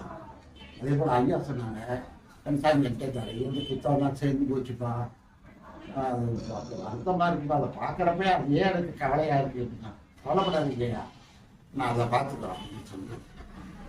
அதுக்கு பிறகு நான் வாண்டாரத்துல இருந்து வெளியில வந்து அப்பதான் வந்தேன். தம்பி என்னதான் அப்பதான் வேலை பார்த்தது. அந்த வாண்டாரத்துல இருக்க யோகன்னு ஒருத்தர் அவனுடைய துணையோட கொஞ்சம் கொஞ்சமா 2 பெரிய பையில எடுத்துக்கிட்டு திருச்சி, வரையூர், வயல்செட்டிப்பாளையம், ஆத்தூர், சேலம், சின்ன சேலம், அதே போல திருச்செங்கோடு, நாமக்கல், மணப்பாறை இந்த ஊருக்கெல்லாம் இது முன்னாடியே மணல் போட்டுருவேன். ஏன்னா என்னோட படிச்சவங்க முகவரி எல்லாம் இருக்கும், அதோட பாண்டோட சர்டிஃபிகேட் முகவரி கம்பைன் கிளாஸ் இருக்கும்ல அந்த வகுப்புல நான் முகவரி வாங்கியிருப்பேன். அவங்களுக்கு போட்டுவிட்டோம்னா அதே படிப்போம். மாதிரி பாவடா புத்தகம் இருக்கு நீங்க உங்களுக்கு கொண்டாந்து கொடுக்குற அது சொல்லிடுவேன். இது மாதிரி ஐயா வந்து அப்போ சும்மா கொடுத்துட்டுவான்னு சொல்றாங்க, எனக்கு அது விருப்பம் இல்லை, அதனால உங்களால முடிஞ்ச தொகையா கொடுத்துருங்க அப்படின்னு அந்த கடிதத்திலே எழுதியிருக்கேன். அது சில பேர் பார்த்தீங்கன்னா என்ன எதிர்பார்த்து நாமக்கல்ல சங்க கவுண்டர் தெரியும், அந்த சங்க கவுண்டர் அதே போல வரதராஜன், வயிறுச்செட்டிப்பாளையம் வரதராஜன் இவெல்லாம் பேருந்து நிலையத்திலேயே வந்து நின்றுட்டு அதோட இது என்னமோ பாவலரே தனக்கு வந்தது மாதிரி கொண்டகசாமி அப்படின்னு சொல்லி அது பைய வாங்கிட்டு போய் எவ்வளவு வேணும் அப்படியே கொடுப்பாங்க. யாரும் அது பேராக ஐயா போய் பார்ப்பா 630 ரூபாப்பா, 630 ரூபா, 630 ரூபா, 820 ரூபா இப்படி ஒவ்வொரு ஊர்லேயும். அதே போல திருச்செங்கோட்டில் அடுத்த நாள் அதை வாங்கி கொண்டுட்டு போய் அவங்க அம்மாட்ட கொடுத்து அதை பார்த்து இதெல்லாம் எங்க ஐயா எழுதுமா அவன் ஐயாவுக்கு நீ குடும்பமா பணம் அப்படின்னு மொத்தமா 1000 ரூபாய் அந்த காலத்துல. இப்படி எல்லாருமே அந்த காலத்துல ஏதோ தன்னுடைய குடும்பத்திலே ஒருவராக ஆளுநரை எடுத்துக்கிட்டான். அதற்கு காரணம் அவர் வாழ்நாளிலே பட்ட துன்பங்கள், அதுதான் அவருக்கு படிப்படியாக எல்லா இடத்திலும் இந்த அண்ணனை கொடுமை சரி. அதே போல சிவமணி ஐயாவும் அண்ணன் மேல 2 பேருக்குமே ஒரு தனியா வச்சிருப்பான். 2 பேருமே கலியபெருமான்னு தான் சொல்லுவாங்க. கலியபெருமா சொல்றாங்களா, கலியபெருமாவை தான் கலியபெருமாட்ட சொன்னியா அப்படிம்பாங்க. இந்த திருக்குறள் புத்தகத்தை நாங்கள் மாணிக்கேற்றத்திலிருந்து போட்டு எடுத்து வர்றப்ப இல்லைங்க ஒடியாந்து காட்டிட்டு இருக்கேன். அப்ப சொல்லுவாங்க கலியபெருமா பார்த்துட்டாப்லையா, இன்னும் இல்லை கலியபெருமாட்ட ஒரு தடவை காட்டிட்டு. அதை என்ன பண்ணிட்டாங்கன்னா இவங்க நம்ம கோபட்டா அரமண்ண சந்தஸ்தாரன் ஒருத்தர் இவங்கெல்லாம் கொடுத்தோன்னா அந்த அதுல சரியா சில இதெல்லாம் மாற்றிட்டாங்க. அந்த திருக்குறள்ல இதோட இது நல்லா இருக்கு, இது நல்லா இருக்கு, இப்படி இருக்கக்கூடாதுன்னு மாற்றினாங்க.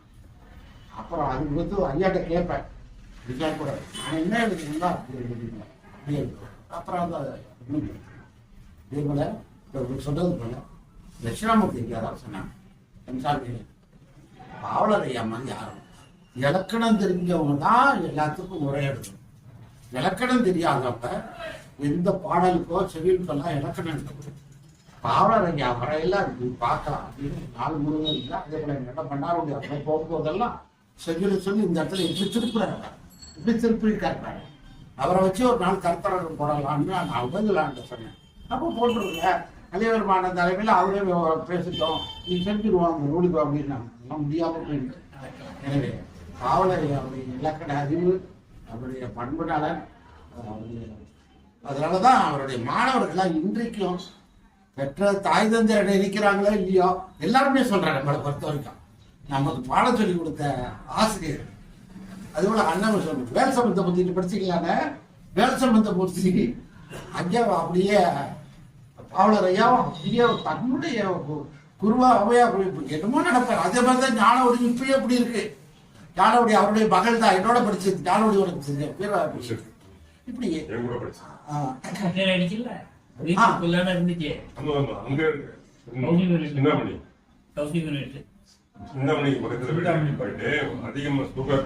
அதே போல சரண தமிழ்ல நம்ம ஜம்புகேசன்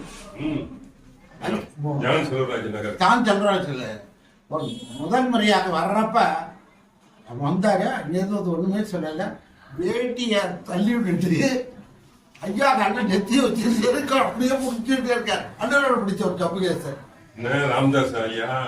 ஜம்புகேசன் எல்லாம் ஒரு செட்டு. ஜம்புகேசன் நம்ம ராமதாஸ் எங்க ஆசிரியர் இருந்தாரு. அதே போலதான் வந்து அடிகளாசன் அப்படிதான் இருந்தாங்க. சீக்கோ ஐயாம தான் இருந்தாலும் நம்ம சடகபர ரமாணிக்கம் ஐயாலாம் இப்படிதான் இருந்தவங்க தான். ஏதோ ஒரு ஈர்ப்பு அந்த பாடம் நடத்த முடியாது, பாடிதான் நடத்தும்.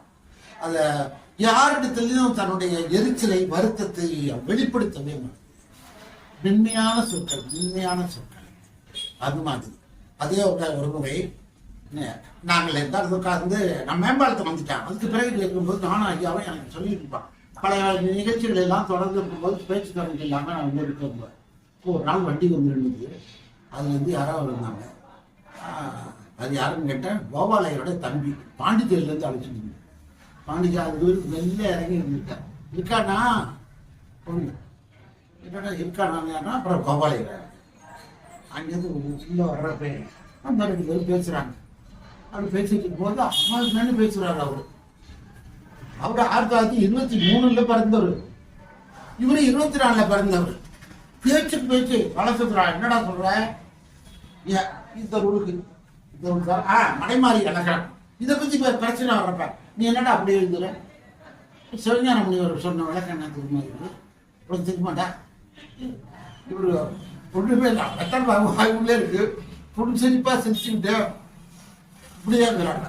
அதுக்கு பேசிட்டு பேசி முடிச்சோட போய் வெளியே துப்பிட்டு வந்து அதுக்கு பிறகு நான் ஏத்துக்க முடியாதுடா, நீ வலிந்து சொல்றடா.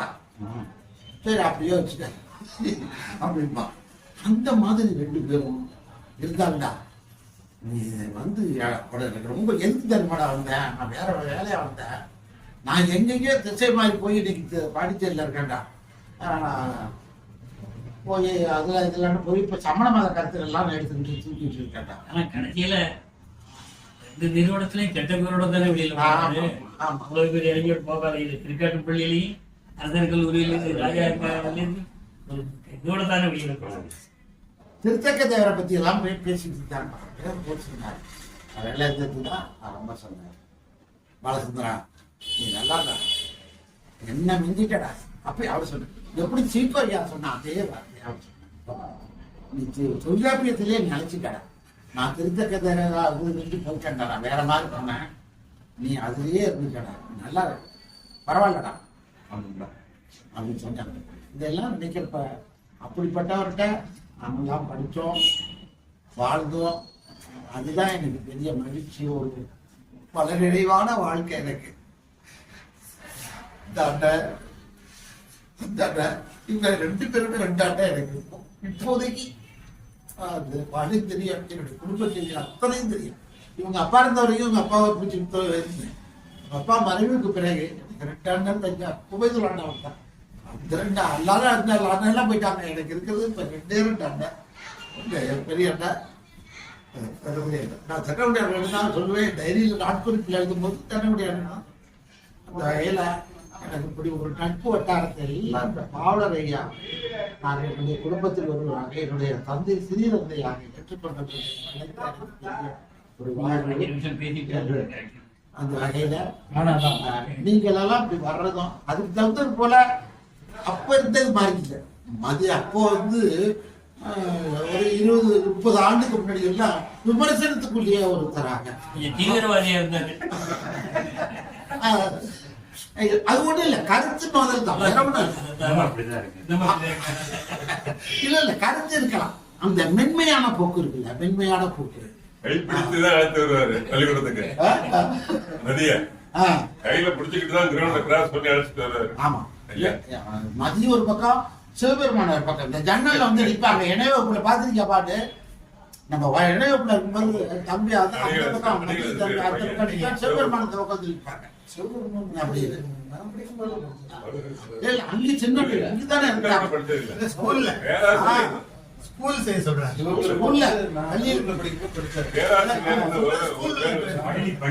பேராசிரியர் வந்து நாங்க படிக்கும் போது 2 வருஷம் மூத்தவர்.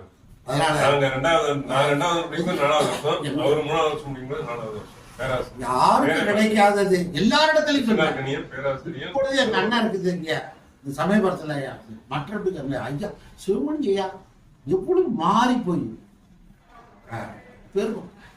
அடிகளாசிரியருக்கு 100வது வயது நிக்கிறப்ப முதல்ல அங்க இருக்கிறார், அவ்வளவு டிப்டாப்பா இருப்பாரு. அப்படியே இருந்தாங்க எல்லாரும். இவங்க அப்பா கடைசியில ஐயா ஐயா ஐயா ஐயான்னு பின்னாடியே தூக்கி பிடிச்சு அவங்க பெருமைப்படுத்துறாங்க. அதே போல அண்ணன் தான் அப்படி, இப்பவும் அப்படிங்க. அதே மாதிரிதான் எங்களுக்கு கிடைச்சது.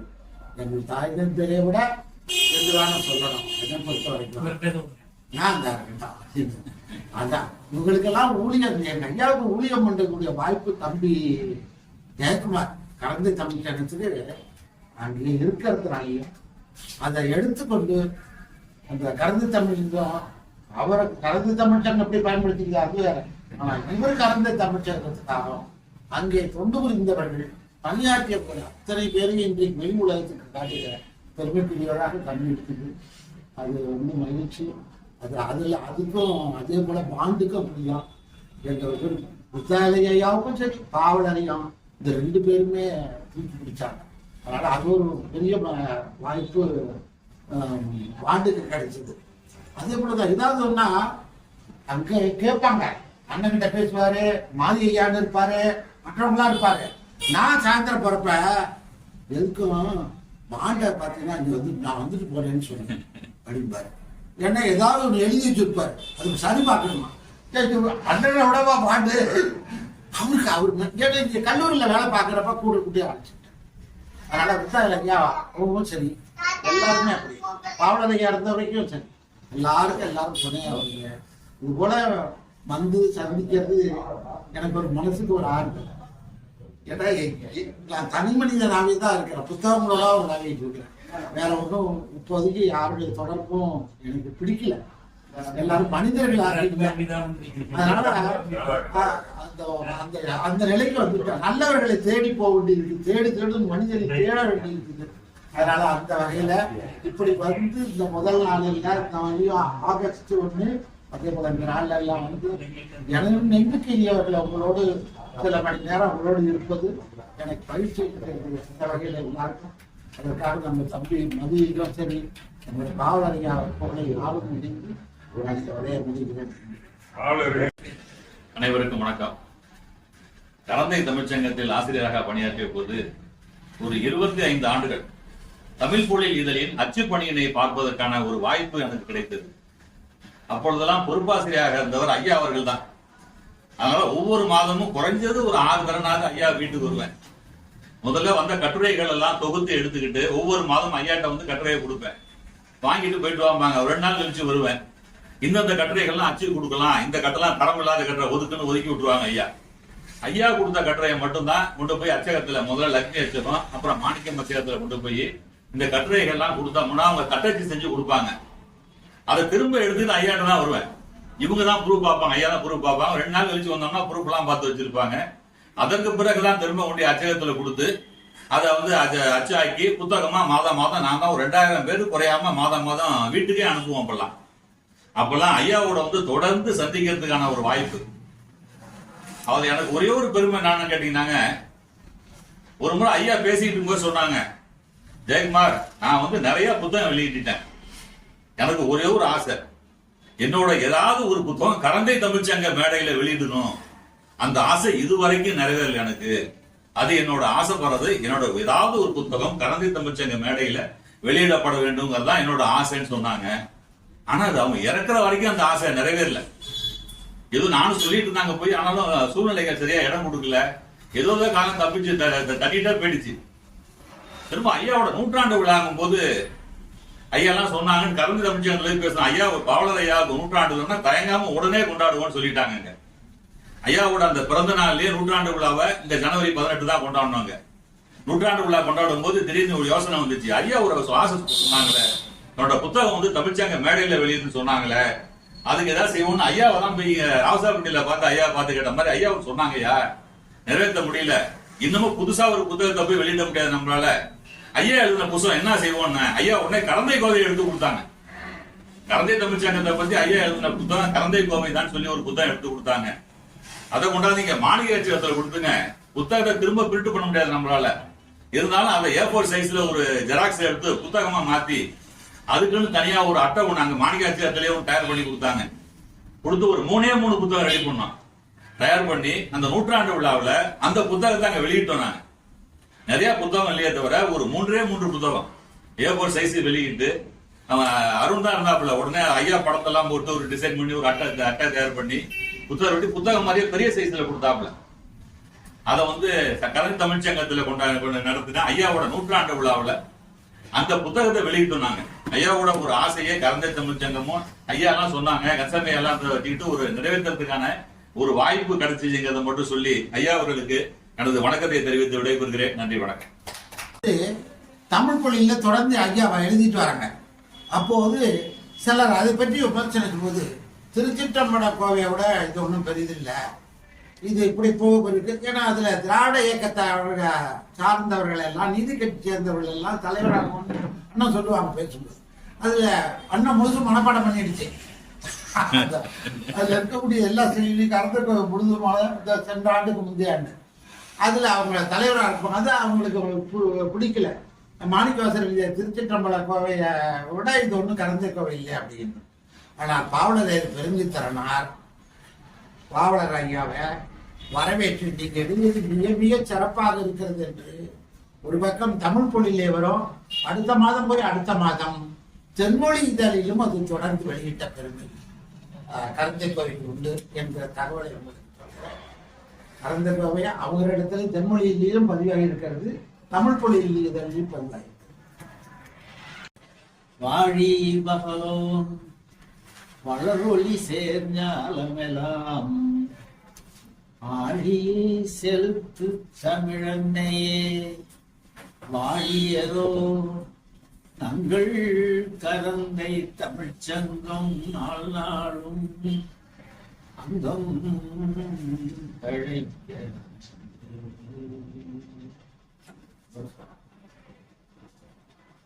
அன்பார்ந்த பெரியவர்களே, ஐயா அவர்களுடைய 102ஆம் ஆண்டு பிறந்த நாள் விழாவில் பங்கேற்று அவருக்கு அந்த பைய கொடுத்தாங்க. மலரிட்டு வணங்க வேண்டும் என்று சொன்னார்கள். எடுத்த 3 பூ வந்து, ஒன்று இயல், இன்னொன்று இசை, இன்னொன்று கூத்து நாடகம். ஒவ்வொரு மலருக்கும் ஐயா செய்த இயல், ஐயா தெரிந்த இசை, அவர் எழுதிய மெட்டோடு கூடிய பாடல்கள். ஏன்னா படிக்க சில பேர் பாட்டு எழுதுவாங்க, சில பேர் பாட எழுதுவாங்க. ஐயா எழுதுவது படிக்கவும் எழுதுவார், பாடவும் எழுதுவார். அது அடுத்தது நாடகம். புலவர் உள்ளம் போன்ற, குமணவள்ளல் போன்ற அவர்களுடைய வாழ்வை புறநானூற்று சான்றுகளை வைத்துக் கொண்டு, சங்க சான்றுகளை வைத்துக் கொண்டு செவியாறலாக கேட்டவை அல்ல, எல்லாம் நூலிலே தோய்ந்து அது எல்லாவற்றுக்கும் எடுத்துக்காட்டுகள் தரக்கூடிய அளவிற்கு ஆய்ந்து தோய்ந்து அந்த நூலை வெளியிட்டார்கள். அப்படி அந்த 3 மலர் கவிஞர்கள்ல ஒரு 4 வகையான கவிஞர்கள் இருக்கிறாங்க. ஆசு கவி, மதுரகவி, சித்திரகவி, வித்தாரகவி என்று 4 கவி. ஆசு கவி காளமேகம். ஆசு கவியால் அகில உலகெங்கும் வீசுபுகழ் கவி காளமேகமே. பூசுரா நுண்கொண்ட செந்தனலய வேகுதே ஐயையோ மந்தின்ற பானம் என்றாய் என்று இரட்டை போறவர்கள் காலமேகத்தை அவருடைய ஆசுகவி ஆற்றலை பற்றி இம்மென்னும் முன்னே 700 800 அம்மன்றார் 1000 பாட்டாகாதோ சும்மா இருந்தால் இருப்பேன் எழுந்தேனே ஆகி பெரும் காலமேகம் நாமே. மூச்சு விடும் முன்னே 300 400 ஆச்சென்றால் 1000 பாட்டாகாதோ பேச்சென்ன வெள்ளைக்கவி கால மேகமே உன் கள்ள கவிக்கடையை கட்டு என்றெல்லாம் அந்த காலத்துல இந்த ஆசிரியவியை பற்றி சொல்லுவார்கள். அந்த ஆசிரியரை பாடுவதிலையும் எங்க ஐயா அந்த கவி ஆசுகவியாக மட்டுமல்ல பேசுகவியாகவும் எழுதக்கூடிய வல்லமை வாய்ந்தவர்கள். அந்த ஆசுகவியிலையும் வல்லவர்கள். மதுரகவி ஆழ்வார்னு ஒரு ஆழ்வாரே இருந்தார். அந்த மாதிரியான இனிமையான செவிக்கு இனிமையாக சிந்தைக்கு இனிமையாக நல்ல கவிதைகள் எழுதக்கூடிய ஆற்றல் ஐயா அவர்களுக்கு உண்டு. சித்திரகவி அம்பியை கேட்டா எடுத்து தரும். ஐயா வரைந்த வெட்ட நாகபந்தம், நாகபந்தம், திரிகூடம்,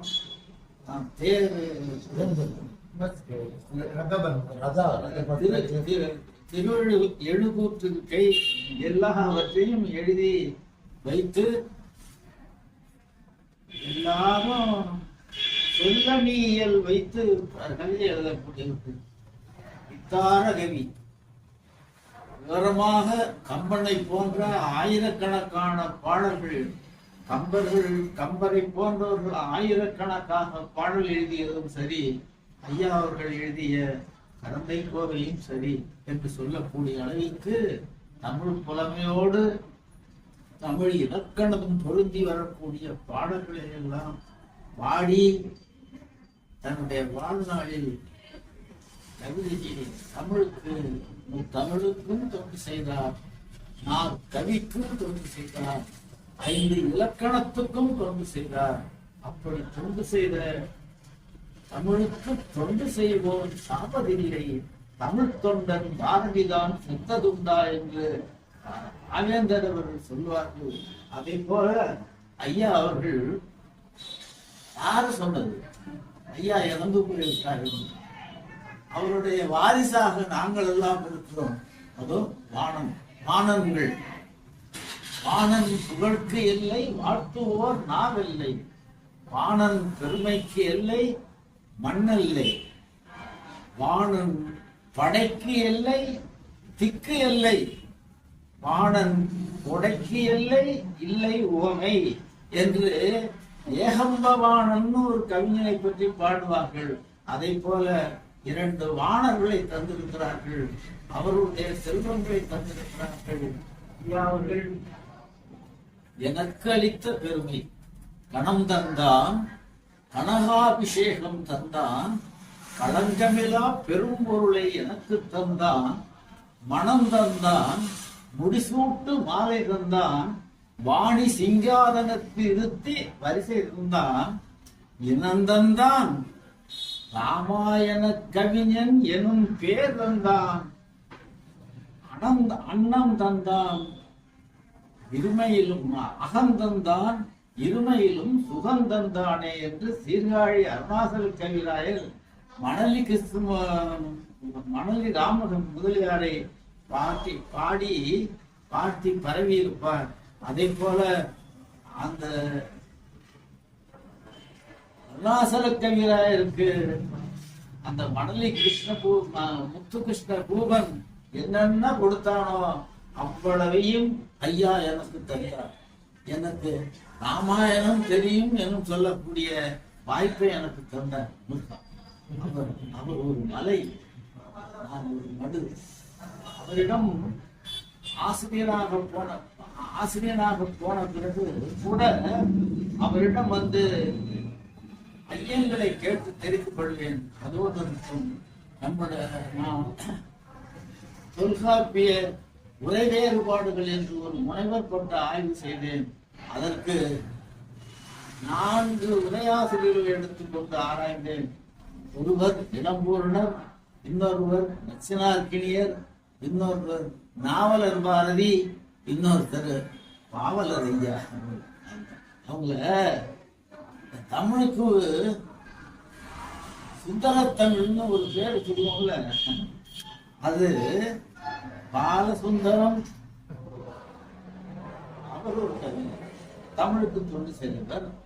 இளவழகனார் பாலசுந்தரம் தொண்டு செய்தவர். தேப்புல மீனாட்சி சுந்தரம் தொண்டு செய்தவர். மகாகவி மீனாட்சி சுந்தரம் தொண்டு செய்தவர். பேராசிரியர் சுந்தரம் பிள்ளை மணிமேகலை தொண்டு செய்தவர்.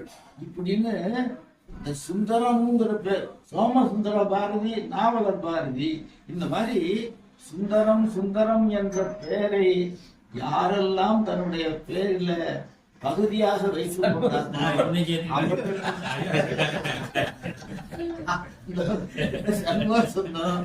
அந்த மாதிரி பல சுந்தரங்கள் தமிழை பற்றி தமிழுக்கு கொண்டு செய்தவர்கள். அதாவது மீனாட்சி சுந்தரம் பிள்ளை அவரு தல புராணங்கள் அவரை பற்றி பேச நாள் போல அவ்வளவு ஆற்றல் பொருத்தியவர்.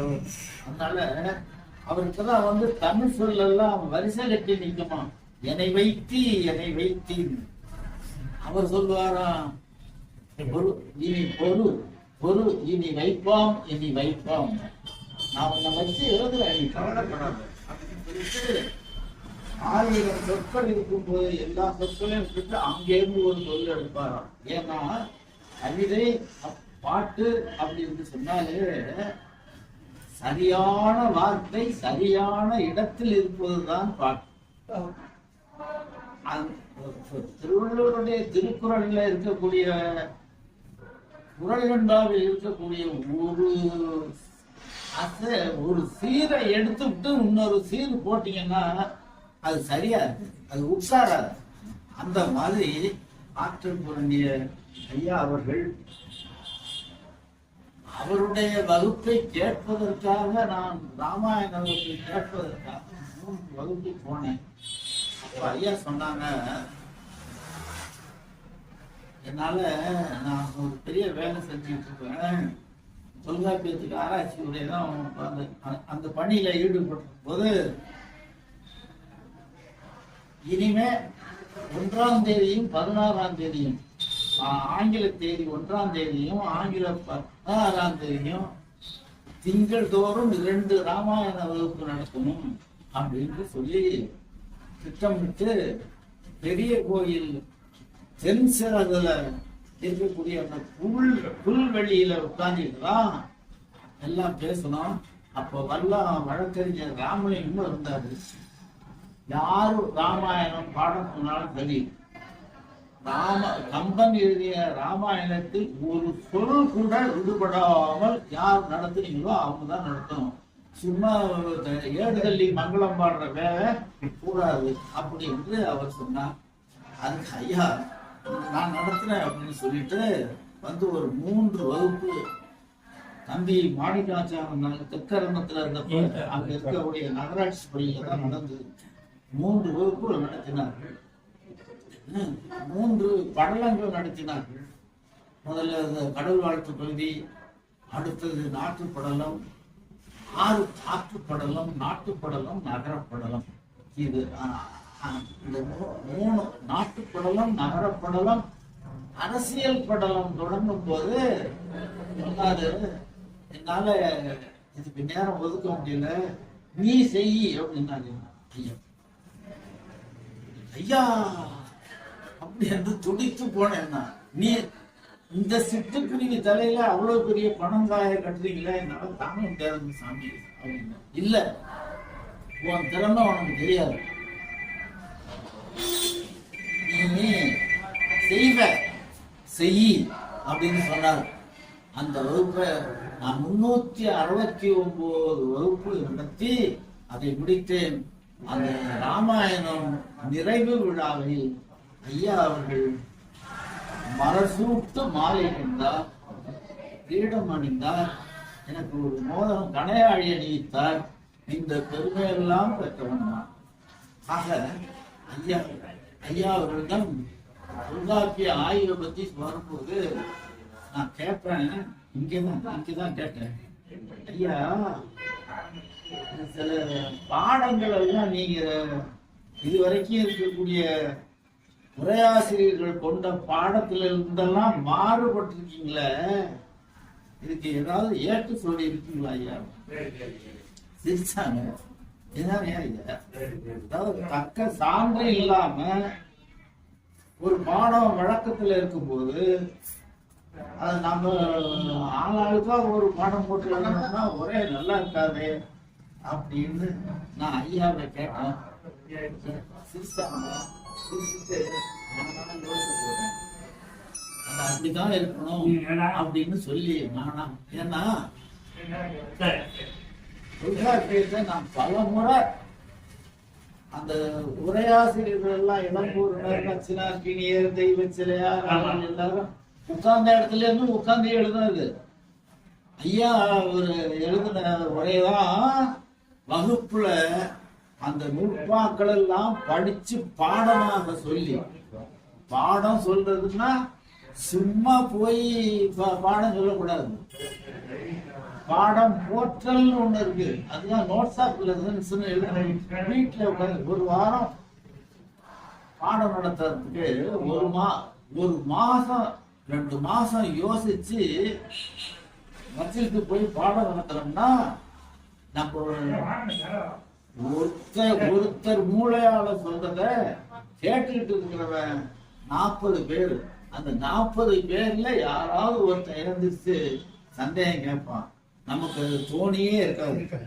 இப்படி எல்லாம் ஐயம் திரிபு அற மாணவர்கள் துணையோடு அந்த நூலை பலமுறை பயின்று தேய்ந்து போன நிலைமையில தான் நான் இந்த உரையை பாடம், அந்த உரையாசிரியர்கள் எல்லாரும் நூலை முழுசா படிச்சுட்டு எழுதல, படிச்சிருக்க மாட்டாங்க. அது மாதிரி ஒன்னும் படிச்சு அதுக்கு ஒரு நூற்பாவம் எழுதி கொடுத்துருப்பாங்க.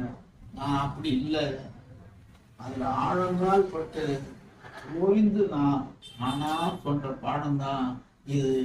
மற்ற எந்த எழுத்தோடையும் எனக்கு கிடைக்கல, மற்ற உரை பதிப்பும் எனக்கு கிடைக்கல.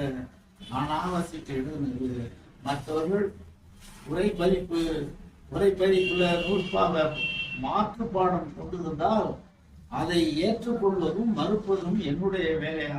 அதனாலதான் அது வேறு ஆராய்ச்சி காண்டியவில்லை அப்படின்னு நான் போட்டேன் அப்படின்னு ஐயா அதற்கு விளக்கம் நின்னாங்க. அந்த மாதிரி எனக்கு ஐயா அவர்கள் சொல்லி நான் செய்யாமல் போனது, கரந்தை கோவைக்கு உரை ராமாயண வகுப்பு கேட்டாங்க. கேட்டுட்டு கரந்த உரை எழுதாம இருக்கு, குறிப்புரையோட இருக்கு, அதுக்கு நீ உரை எழுதுவீங்க. நான் அதை செய்யல. கிட்டத்தட்ட அதை பார்த்து ஒரு ஆய்வு கட்டுரை மாதிரியாவது எழுதக்கூடிய வாய்ப்பை அவருக்குள்ளதான் எனக்கு தந்தது. அதை எழுதி நான் கரந்தை கோவை பற்றி எழுதி செஞ்சேன்.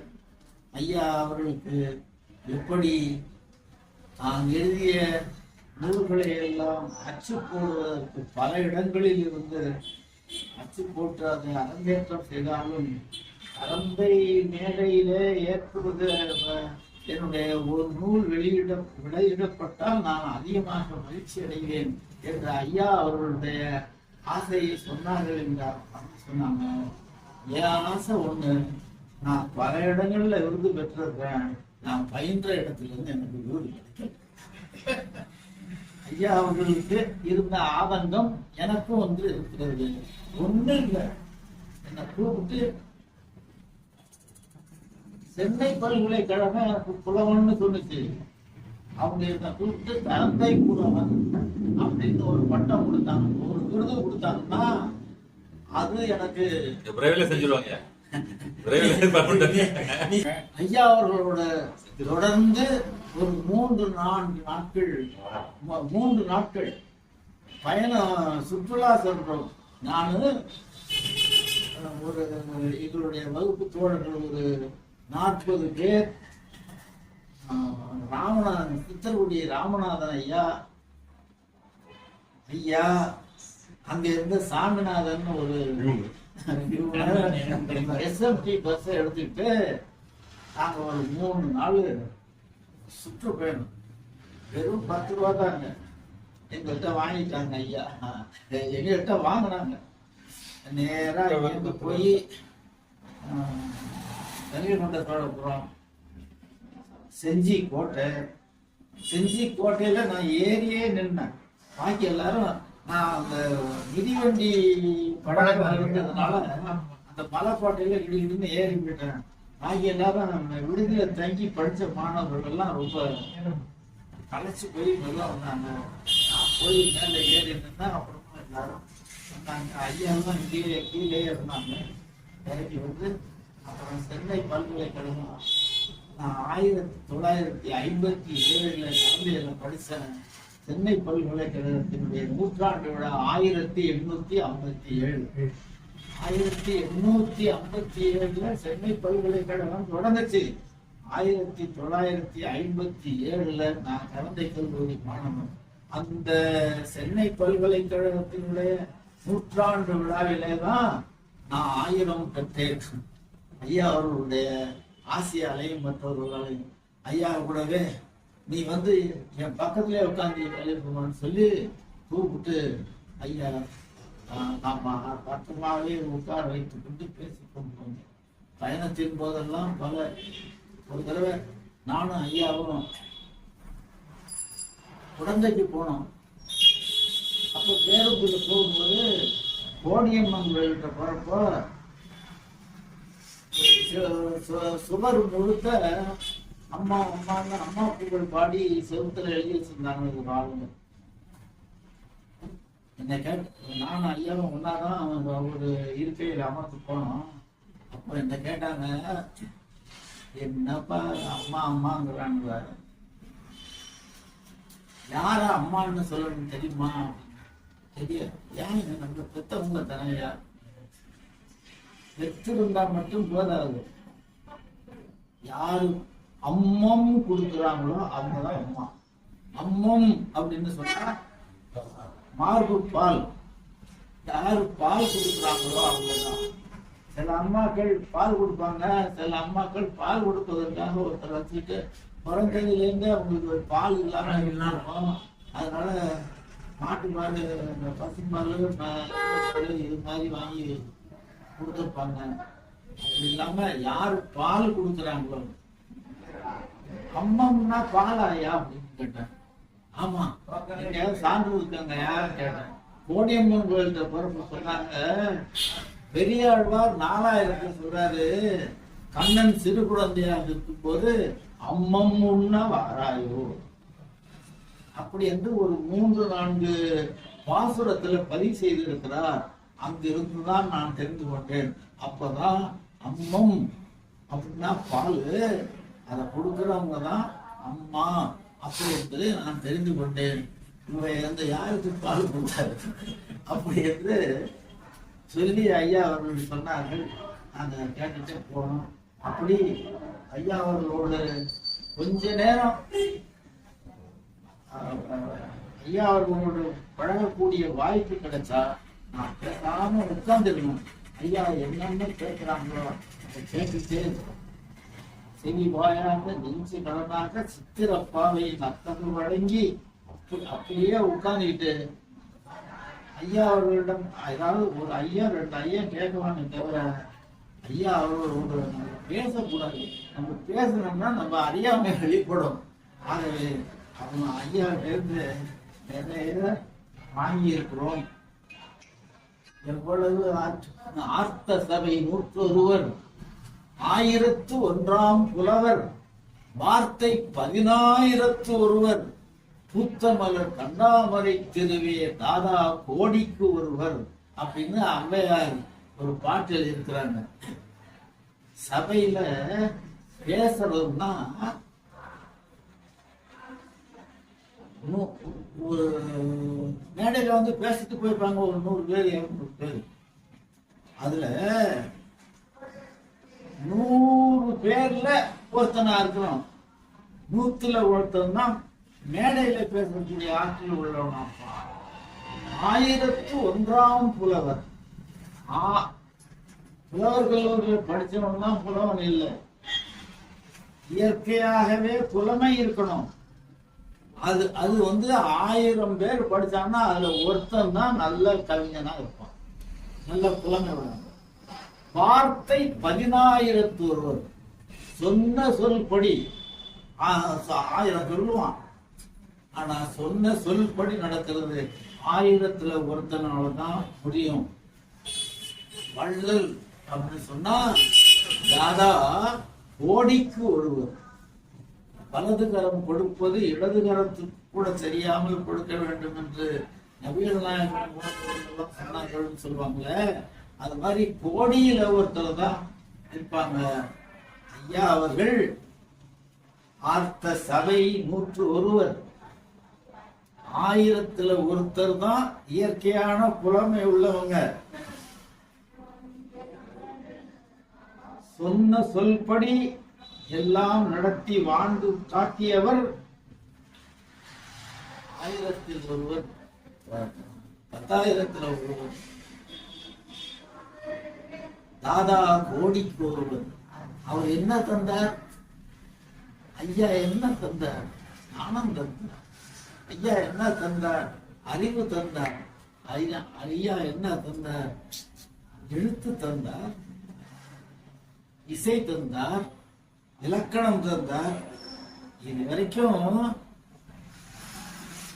என்னென்ன இனி வருங்காலத்திலையும் இந்த துண்டு கவி எல்லாம் எழுதுனால துக்கடா பாட்டுலாம் அதுக்கெல்லாம் இலக்கணம் தென்னூல்ல எழுதியிருக்கிறாங்க.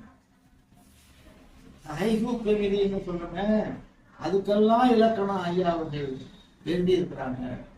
எல்லாமே நான் எம்பில் பட்டம் தொல்காப்பியத்தை செஞ்சேன். முனைவர் பட்டம் செய்யணும்னு ஐயாவை யோசனை கேட்டேன். பழைய பேருந்து நிலையம் இல்லை, பழைய பேருந்து நிலையம். இந்த போஸ்ட் ஆஃபீஸ் எல்லாம் இருந்து பாருங்க, பக்கத்துல கூட செல்வம் விடுதி எல்லாம் இருக்கும். அந்த இடத்துல ஐயா நின்றுட்டு இருந்தாங்க. நான் வல்லத்துக்கு பள்ளிக்கூடத்துக்கு வேலை செய்யறதுக்காக போனேன். அங்க இருந்தாங்க. என்ன கழிவுமா, என்ன செஞ்சுட்டு இருக்கீங்க? என்ன அப்பதான் நான் சொன்னேன், தொல்காப்பிய உவமையில் ஒரு ஆய்வுன்னு ஒரு எம்ஃபில் ஒண்ணு செஞ்சுட்டு இல்லையா, பூண்டியில ராமையா இருக்கதான் செஞ்சேன். அப்படியா? அப்ப அடுத்தது அந்த முனைவர் பட்டம் செய்யலாம்னு பாக்குறேங்க. என்ன செய்ய போற? என்ன செய்ய போறேன்னு ஐயா சொன்ன. நான் சொன்னேன், சங்க இலக்கியங்களை பத்தி ஆய்வு செய்யலாம். ஆமா, எல்லாமே ஆய்வு பண்ணிட்டாங்களே. ஆய்வாது ஒரு மரக்கா அரிசியை கொட்டு, ஒரு மரக்கா அரிசியை அளந்து கீழே கொட்டி ஒரு தரையில கொட்டி விட்டு முழு அரிசியா பொறுக்கி இந்த பக்கம் வச்சிருப்பான், முக்கா அரிசியா பொறுக்கி அந்த பக்கம் வச்சிருப்பான், அரை அரிசியா பொறுக்கி அந்த பக்கம் வச்சிருப்பான். அதுல கருப்பு அரிசியா இருக்கும், அது சரியா அறப்படாத நெல்லா இருக்கும். அது இப்படி வச்சுட்டு ஒரு மரக்கா அரிசியில இத்தனை முழு அரிசி, இத்தனை முக்கா அரிசி, இத்தனை அரை அரிசி, இத்தனை பூனை, இத்தனை கருப்பரிசி, தனியா செஞ்சு வச்சிருக்காங்க. நீ சங்க இலக்கியத்துலதான் செய்யணும்னு ஆசைப்பட்டீங்கன்னா கலித்தொகை எடுத்து. ஐயா எனக்கு சொன்னது கலித்தொகையை எடுத்துக்கிட்டு செய்யிக்காங்க. நான் கலித்தொகையை போயிட்டு அதுல இருந்து, ஏன்னா நம்ம சங்க இலக்கியங்களிலேயே பல பேரால பாராட்டப்பட்டது கலித்தொகை. நற்றினை, நல்ல குறுந்தொகை, ஐங்குறுநூறு, ஒத்த 10 ஓங்கு பரிபாடு எல்லாம் சொல்லிவிட்டு கற்றறிந்தால் ஏத்தும் கலி. எவ்வளவு ஐயா கிட்ட நுணுக்கமான ஞானம் இருந்ததுங்கிறதுக்கு சொல்றாரு, கற்றறிந்தார் ஏத்தும் கலி அப்படின்னு. நான் அப்புறம் தான் போய் ஐயா சொன்ன பிறகுதான் பார்த்தேன், இதுக்கு மட்டும் என்ன நற்றினை அடைமொழி கிடையாது. குறுந்தொகைக்கு நல்ல குறுந்தொகை, நல்லங்கிற ஒரு வார்த்தை தான். 500 பதிற்று 10க்கு ஒத்த பதிற்று 10. 10 மன்னர்களை பற்றி 10 புலவர்கள் பாடியிருக்கிறாங்க. ஒருத்தனுக்காவது 11 பாட்டு, ஒருத்தனுக்கு 9 பாட்டுலாம் கிடையாது. எல்லாருக்கும் ஒத்த பதிற்று 10. பரிபாடல் கொஞ்சம் பெரிய பாட்டு, அதனால ஓங்கு பரிபாடல். கலித்தொகைக்கு தான் கற்றறிந்தார் ஏத்தம் கலியுடல். அதே மாதிரி பெருங்கொடுங்கோன் பாலை குறிஞ்சி கபிலன் மருதநிலனாகன் மருதன் அருஞ்சோழன் நல்லுறுத்திறன் நெய்தல் நல்லுறுத்திறன் முல்லை நல்லந்துவன் நெய்தல் கல்வி வல்லார் கண்ட கலி. இதுலயும் கடைசியில கல்வி வல்லார் கண்ட கலி அப்படின்னு கல்வியில வல்லவர்கள் கண்ட கலித்தொகை அப்படின்னு அவங்க சொல்லியிருக்காங்க. பொங்குவேல் மாக்கதைன்னு ஒண்ணு, பெருங்கதை ஒண்ணு எழுதினாரு, பொங்குவேலின்னு. அதுல அதிசயா திருக்குறளோ கம்பன் விருத்த கவி வளமும் வேண்டேன்.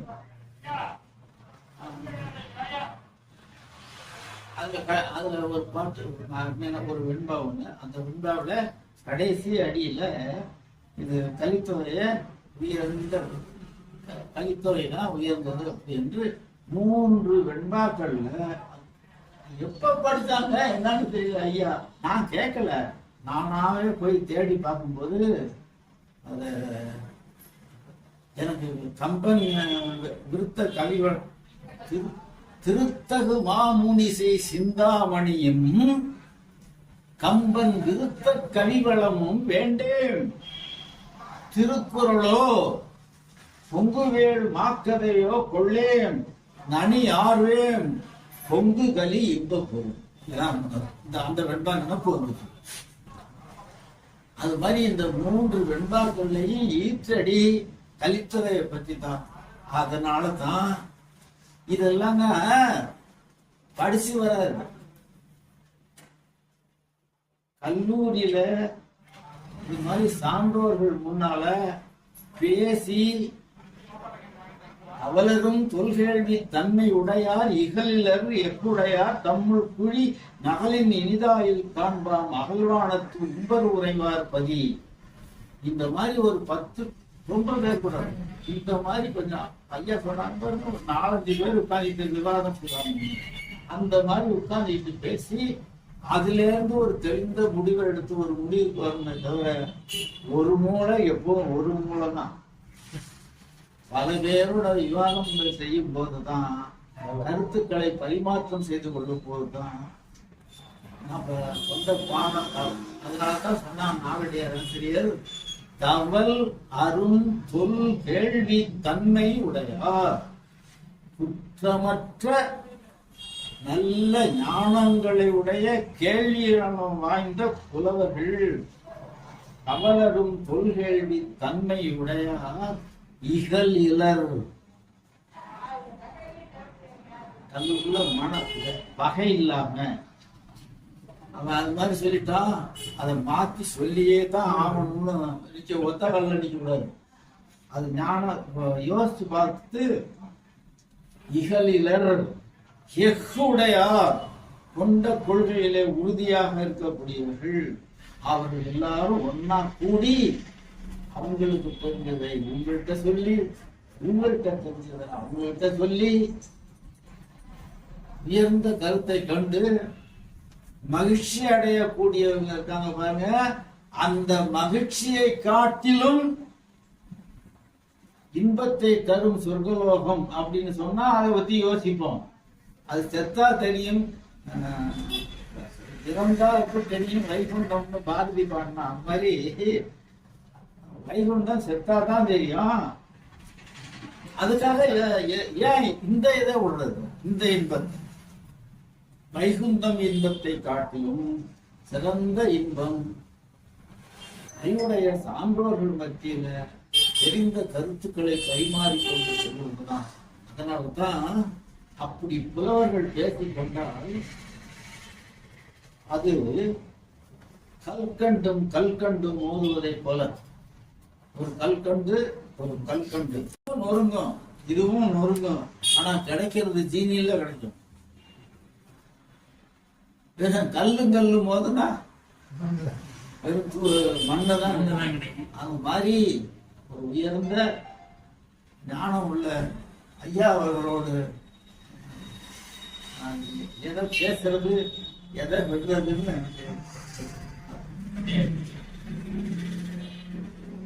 அப்பேதோ இந்த புலமையும் ஆன்ற வளமும் நிறைந்த எங்க ஐயா 1954 இருந்து 1958 வரைக்கும் ஒரு 4 ஆண்டுகள் ஐயா அவர்கள் ஐயா அவர்கள் தான் எங்களுக்கு வியாபாரம் பண்ணாங்க. ஐயா அவர்கள் தான் தஞ்சாவூர் பண்ணாங்க. ஐயா அவர்கள் தான் தஞ்சைவாணன் போர்கள் இருந்தாங்க. அந்த கோவை இலக்கணம் நடத்தினப்பதான் மாணவர்கள் கேட்டாங்க, அது என்ன அது எழுத்து எண்ணி பாடுறதுன்னு சொல்றீங்களே, அது மாதிரி பாட முடியுமான்னு. அது வரைக்கும் நான் பாடினதே இல்லை. அது வரைக்கும் நான் கோவை கட்டளை கழித்துறை எழுதுனதே இல்லை அப்படின்னு சொல்லி ஒரு ராத்திரி பூரா உட்காந்து யோசித்து, அப்போ ஐயா வீடு அந்த தெற்கு பார்த்த வீடா இருந்தது. அங்கே உட்காந்து எழுதி பார்த்து அடுத்த நாள் வந்து நான் எழுதியிருக்கேன், நான் படித்து காட்டினேன். அந்த மாதிரி கோவை இலக்கணம், கட்டளை கழித்துறை இலக்கணம் ஐயா அவர்கள் சொன்ன அடியடி தோறும் ஐஞ்சீராகி முதல் சீர் 4 கடை ஒரு சீரும் ஒன்றாயாகி நேர் 16 நிறை 17 என்று ஓதினர் கலித்துறை ஓரடிக்கு எழுத்தே என்று சொன்ன அந்த பாடல் இலக்கணத்தை படி அப்படியே கவிதை எழுதி கட்டளை கலித்துறை யாப்புல பாட்டு எழுதுனது ஐயாவா இல்ல மாணவர்கள் எழுதிய கடா. எழுத முடியுமா ஐயா? அது மாதிரி எப்படி நீங்க எழுதுறீங்களான்னு கேட்டேன். இல்லைன்னு சொல்லிட்டு அன்னைக்கு இரவெல்லாம் உட்காந்து யோசித்து எழுதிட்டு வந்து அதை முதல்ல அரங்கேற்றின இடம் பெரும்புலவர் ராமநாதன் ஐயா கிட்ட. ஐயா ஒரு கட்டளை எழுதியிருக்கேன் பார்க்கணும், நல்லா எழுதுற நீ எழுது அப்படி என்று சொல்லி அப்புறம் தான் தந்தை போரைய எழுதுனதாக ஐயா அவர்கள் சொல்லுவார்கள். இப்படி மாணவரிடமிருந்து பெற்றது, அவர்கள் எழுப்பிய ஐய வினாக்களில் இருந்து தான் அறிந்து கொண்டது. அது இல்லாம பல காலம் அதிலேயே ஆழ்ந்து இருந்தது. ஒரு நூற்பாவை எடுத்துக்கிட்டு அப்படியே இருந்தது இல்லை, அதை வராம படிச்சு பார்த்துட்டு என்ன மாதிரியான பொருளை சொல்லலாம் சொல்லி ஒரு அறிவியல் முறைப்படி நம்முடைய தமிழ் மொழி அப்படி உருவானதுதான். அது அப்படி உருவானத நம்ம அந்த மாதிரியே இருந்து எழுதினாதான் மொழியா எழுத முடியும். அப்பேற்பட்ட நூல்கள் எல்லாம் ஐயா அவர்கள் எழுதியிருக்கிறார்கள். ஐயா அவருடைய இன்னைக்கு 102 பாரதி பாட்டோம். காற்றில் ஏறிய விண்ணையும் சாடுவோம், காதல் உடுத்தி கடக்கின் பணியிலே 102 மலைகளை சாடுவோம், நுண்ணிடை பெண் ஒருத்தி கட்டளையினால அப்படின்னு பாரதி பாடி இருக்கிறார். ஒரு தன்னுடைய காதலி காத்துல ஏறி ஆகாயத்தை குத்து அப்படின்னு சொன்னா காத்துல ஏற முடியுமாங்க? ஆகாயம் என்ன ஒரு வெட்ட வெளிதானே, அதை குத்த முடியுமா அவங்களால? ஆனா என் காதலி கட்டளையிட்டார், நான் அதை செய்வேன் அப்படின்னு. அன்னமூட்டிய அமுத மணிக்கை ஆணை காட்டில் அனலையும் விடுங்குவோம்.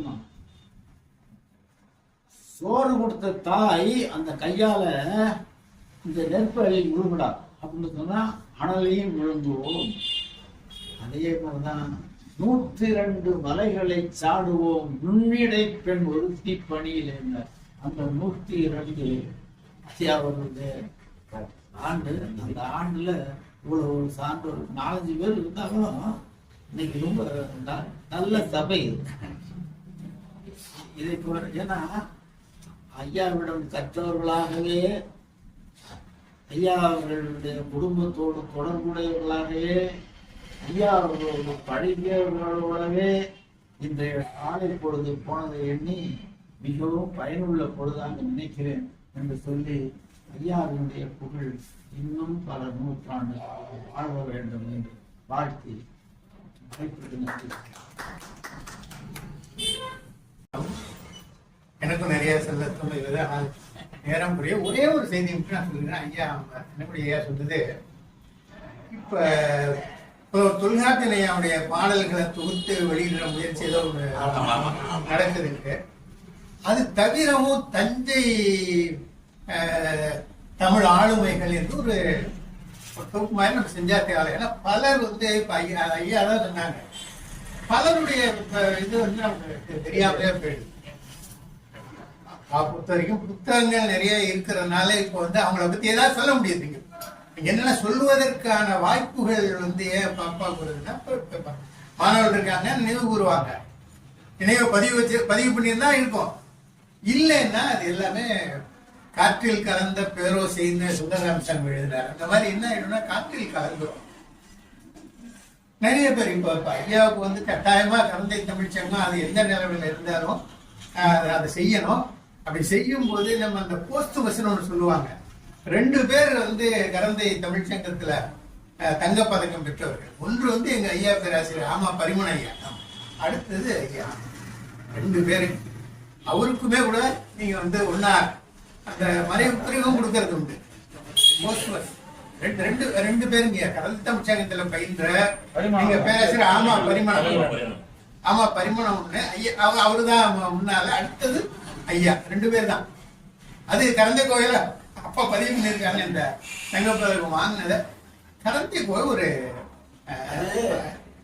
ஆமா பரிமாணம் ஐயா வாங்கி அடுத்த 12 ஆண்டு. ஆமா, அதனால என்ன எல்லாருக்கும் புரிஞ்சு மலர்னு சொல்லுவாங்க. அது மாதிரி கரந்தை இப்போ கடுமையா இருக்கிறனா அல்லது வந்து எளிமையா இருக்குன்னு தெரியல. ஆனா அப்பாவுடைய புத்தகங்களையும் நான் வந்து விலகி நின்றுதான் பாக்குறேன். அவர் செஞ்சது எல்லாமே சரி அப்படின்னு அதுக்கு மன்னிச்சுக்கங்க இல்லையா அப்படிங்கிற எண்ணம் எனக்கு இல்லை. இப்ப பாட வேறுபாடுகள்ல இருக்கிற பாட வேறுபாடுகள் இப்ப கோபாலையரே வியந்து எழுதின இடம் இருக்கீங்க. கோபாலையர்னா அவருடைய தம்பி ஒரு தடவை சென்னை பல்கலைக்கழகத்துல கோபாலையருக்கும் அப்பாவுக்கும் இலங்கை அறிஞர் செல்வரத்தினம் விருதுன்னு கொடுத்தாங்க. 2 பேரும் இல்லை. அப்ப என்ன மணிகண்டன் பண்ணாருன்னா, கோபாலையரை பத்தி நீங்க பேசுங்க, அப்பாவை பத்தி கோபாலையரோட தம்பி கங்காதரன் பேசணும்னு சொல்லிட்டு அப்ப அவர் பேசும்போது சொன்னாரு, அப்பாவுடைய தொல்காப்பிய அப்ப இப்ப அவ்வளவுக்கும் வந்து அவர் தான் ஒண்ணுக்கும் இப்ப எழுத்து சொல்லு பொருள் எல்லாத்துக்கும் அவர் தான் அந்த ஆய்வுரை எழுதுனது. அந்த ஆய்வுரையை படிச்சுட்டு தொல்காப்பிய உரையை படிச்சுட்டு அவர் தம்பிகிட்ட சொல்லுவாரா, எப்படா நம்மளும் இவ்வளவு நாள் படிச்சிருக்கோம், அந்த பாசனத்துக்கு எப்படா தோன்றது இதெல்லாம் அப்படின்பாரு. அவர் சொன்னாரு. அது பதிவு பண்ணி வைக்க முடியாம போயிட்டோம். நாங்க அதால கேட்டேன். அவரு கோபாலையர் சொல்லுவாரா, கோபாலையர் அவரு அதை வந்து மனசார பாராட்டியிருக்காரு. எந்தெந்த இடங்கள்ல கருத்து வேறுபாடு உள்ள இடங்களை பண்ணியிருக்காரு. ஆகவே இப்ப ஒண்ணு இப்ப ஐயா இந்த தஞ்சை இப்ப தொல்காப்பியன் இப்ப நல்லவேளை இப்ப ஒரு தொகுப்பு வருது போல இருக்கு. ஆனா அவங்களுடைய குறைந்தபட்சங்க நீங்களாம் இருக்கீங்க. ஒரு பிறப்பு, ஒரு கல்வி, அது சிறப்பு, அது மாதிரி எவ்வளவு முடியுமோ அவ்வளவு ஒரு தஞ்சை தமிழ் ஆளுமைகள் என்று ஒரு தொகுப்பு. நான் வந்து பாவலர் பாதையில் சில ஒரு பெயர்களை கொஞ்சம் தொகுத்து வச்சிருக்கேன். ஒரு அப்பாவுடைய யார் யாரெல்லாம் நம்ம இருக்கிறாங்க அது முடிஞ்ச வரைக்கும் நம்ம பார்க்கணும். சிலதான் நம்ம இப்ப கலந்தீங்கன்னா ஜெயக்குமார் நான் ஒரு தனிப்பாடல் பார்த்தப்ப அந்த தனிப்பாடல்ல தஞ்சை நகர் பூவப்ப பூவன் அப்படின்னு ஒரு ஏதிலே வறியவர்க்கும் இனிய கவி புலவர்க்கும் அப்போதிலே பொருள் கொடுக்கும் தஞ்சை நகர் பூவப்ப பூவன் எத்து போதிலே கிடந்துடலும் புலவரிடம் போய் கண்டிப்பா சொல்லாதே அப்படின்னு சொல்லி எனக்கு கன்னத்துல அரையணுங்கிறதுக்காக காதுல கடுக்கம் போட்டு விட்டான். நிறைய பெரிய கடுக்கம் போட்டு விட்டான். அது வந்து என்ன தஞ்சாவூர்ல துருவப்ப பூபன் ஒரு கடிதம் படிக்க போதுதான் நம்ம காலத்திலேயே நம்மளோட இருந்த பல பேரை பத்தி இருக்கிறவங்களே நிறைய பேர் இல்லைங்க. அதுதாங்க குறைந்த என்னன்னா அதுல இப்ப எங்க பரிமள ஐயா வந்து சொல்றீங்க இருக்காரா இல்லையான்னு கூட தெரியல, தெரியாது. பரிமள ஐயா இல்ல, இப்ப பரிமள ஐயா இல்ல. என்னன்னா பரிமள ஐயாவோட புத்தகங்கள் இல்ல.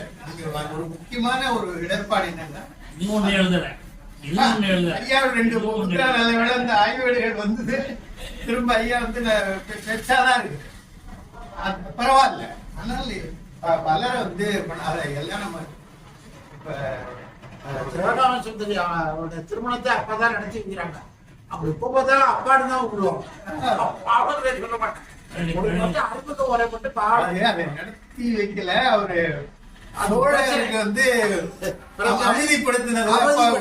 ஆமா, சோழர் அமைதிப்படுத்தின திருமணம் ஏன் திருமணம்னா ஐயா தான்.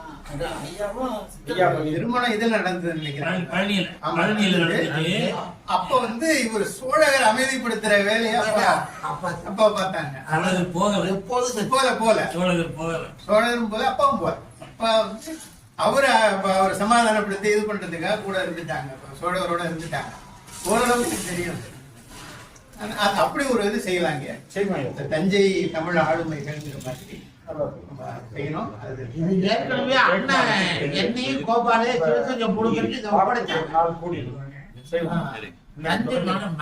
தஞ்சை மண்ணில் விளைந்த நண்புத்துக்கள் அவங்களே தலைப்பு கொடுத்து நாங்க ஒரு 6 பேரை எடுத்தேன். அதுல பாவலர் தான் முதலிடம். இவங்க அப்பாவும் வருவாங்க. அவருக்கு பிடிச்சதா ஒரு 6 பேர் கொடுத்தாங்க. நிறைய இருக்காங்க. நல்ல கருத்து செய்வோம். இணைந்து செய்வோம். எவ்வளவு முடியுமோ அவ்வளவு வாய்ப்பு. நல்ல ஒருத்தரை பத்தி 3 பக்கம் இருக்கலாம், ஒருத்தர் 5 பக்கம் இருக்கலாம், 10 பக்கம் இருக்கலாம். எந்த பதிவும் இல்லாம நீங்க சொல்லுங்க. நன்றி. அதாவது நான் எப்பவுமே அதுல அந்த அறிவிப்புல போடும்போது நான் மாணாக்கரை தான் போடுவேன். நான் ஒரு இடத்துல மாணாக்கரா இருந்ததில்லை. வேல்சாமி சொல்லுவார். இப்போ வேல்சாமி 29 அப்பா அரங்கத்துல வேல்சாமி தான் நிறுத்த போறாரு. அவர் சொல்லுவார், மதி நம்ம இருக்கும்போது அவர்கிட்ட நிறைய கேட்டிருக்கணும், நீங்களும் கேட்கல, நானும் நிறைய வந்து பேசிட்டு இருந்தேன், என்னென்னமோ வந்து பல இடங்கள் அப்படி கேட்டுக்கலாம்னு தோணுது அப்படின்ட்டு நான் கேட்டதில்லை. வேலு நம்பி ஐயாவுக்கு என்ன சொல்றாரு தெரியுமா? புறந்தேரி விளங்காய் நம்ம ஒரு தொடர் மாதிரி குரங்கு விளாமரத்துல இருந்துச்சுன்னா கீழே நிக்கிற நம்ம விளாமரத்துல ஏற முடியாது, முள்ளு மரம். விளாம்பழம் சாப்பிடணும்னு ஆசை. அப்ப குரங்கு அங்க இருந்துச்சுன்னா குரங்கு நீங்க இங்க இருந்து கல்லை விட்டு எரிஞ்சீங்கன்னா அது அந்த பழத்தை பிரிச்சு நம்ம மேல எரியும், நம்ம சாப்பிட்டு வரலாம். அது மாதிரி ஐயாவா சொல்ல மாட்டாங்க, சாதாரணமா பாடம் சொல்லிட்டு போவாங்க. அவங்க கிட்ட எந்த கேள்வி கேட்டாதான் அங்க நிறைய கருத்து கொட்டும் அப்படின்னு சொல்லி வேல் நம்பி ஐயாவுக்கு குரங்கு எரி விளங்காய்.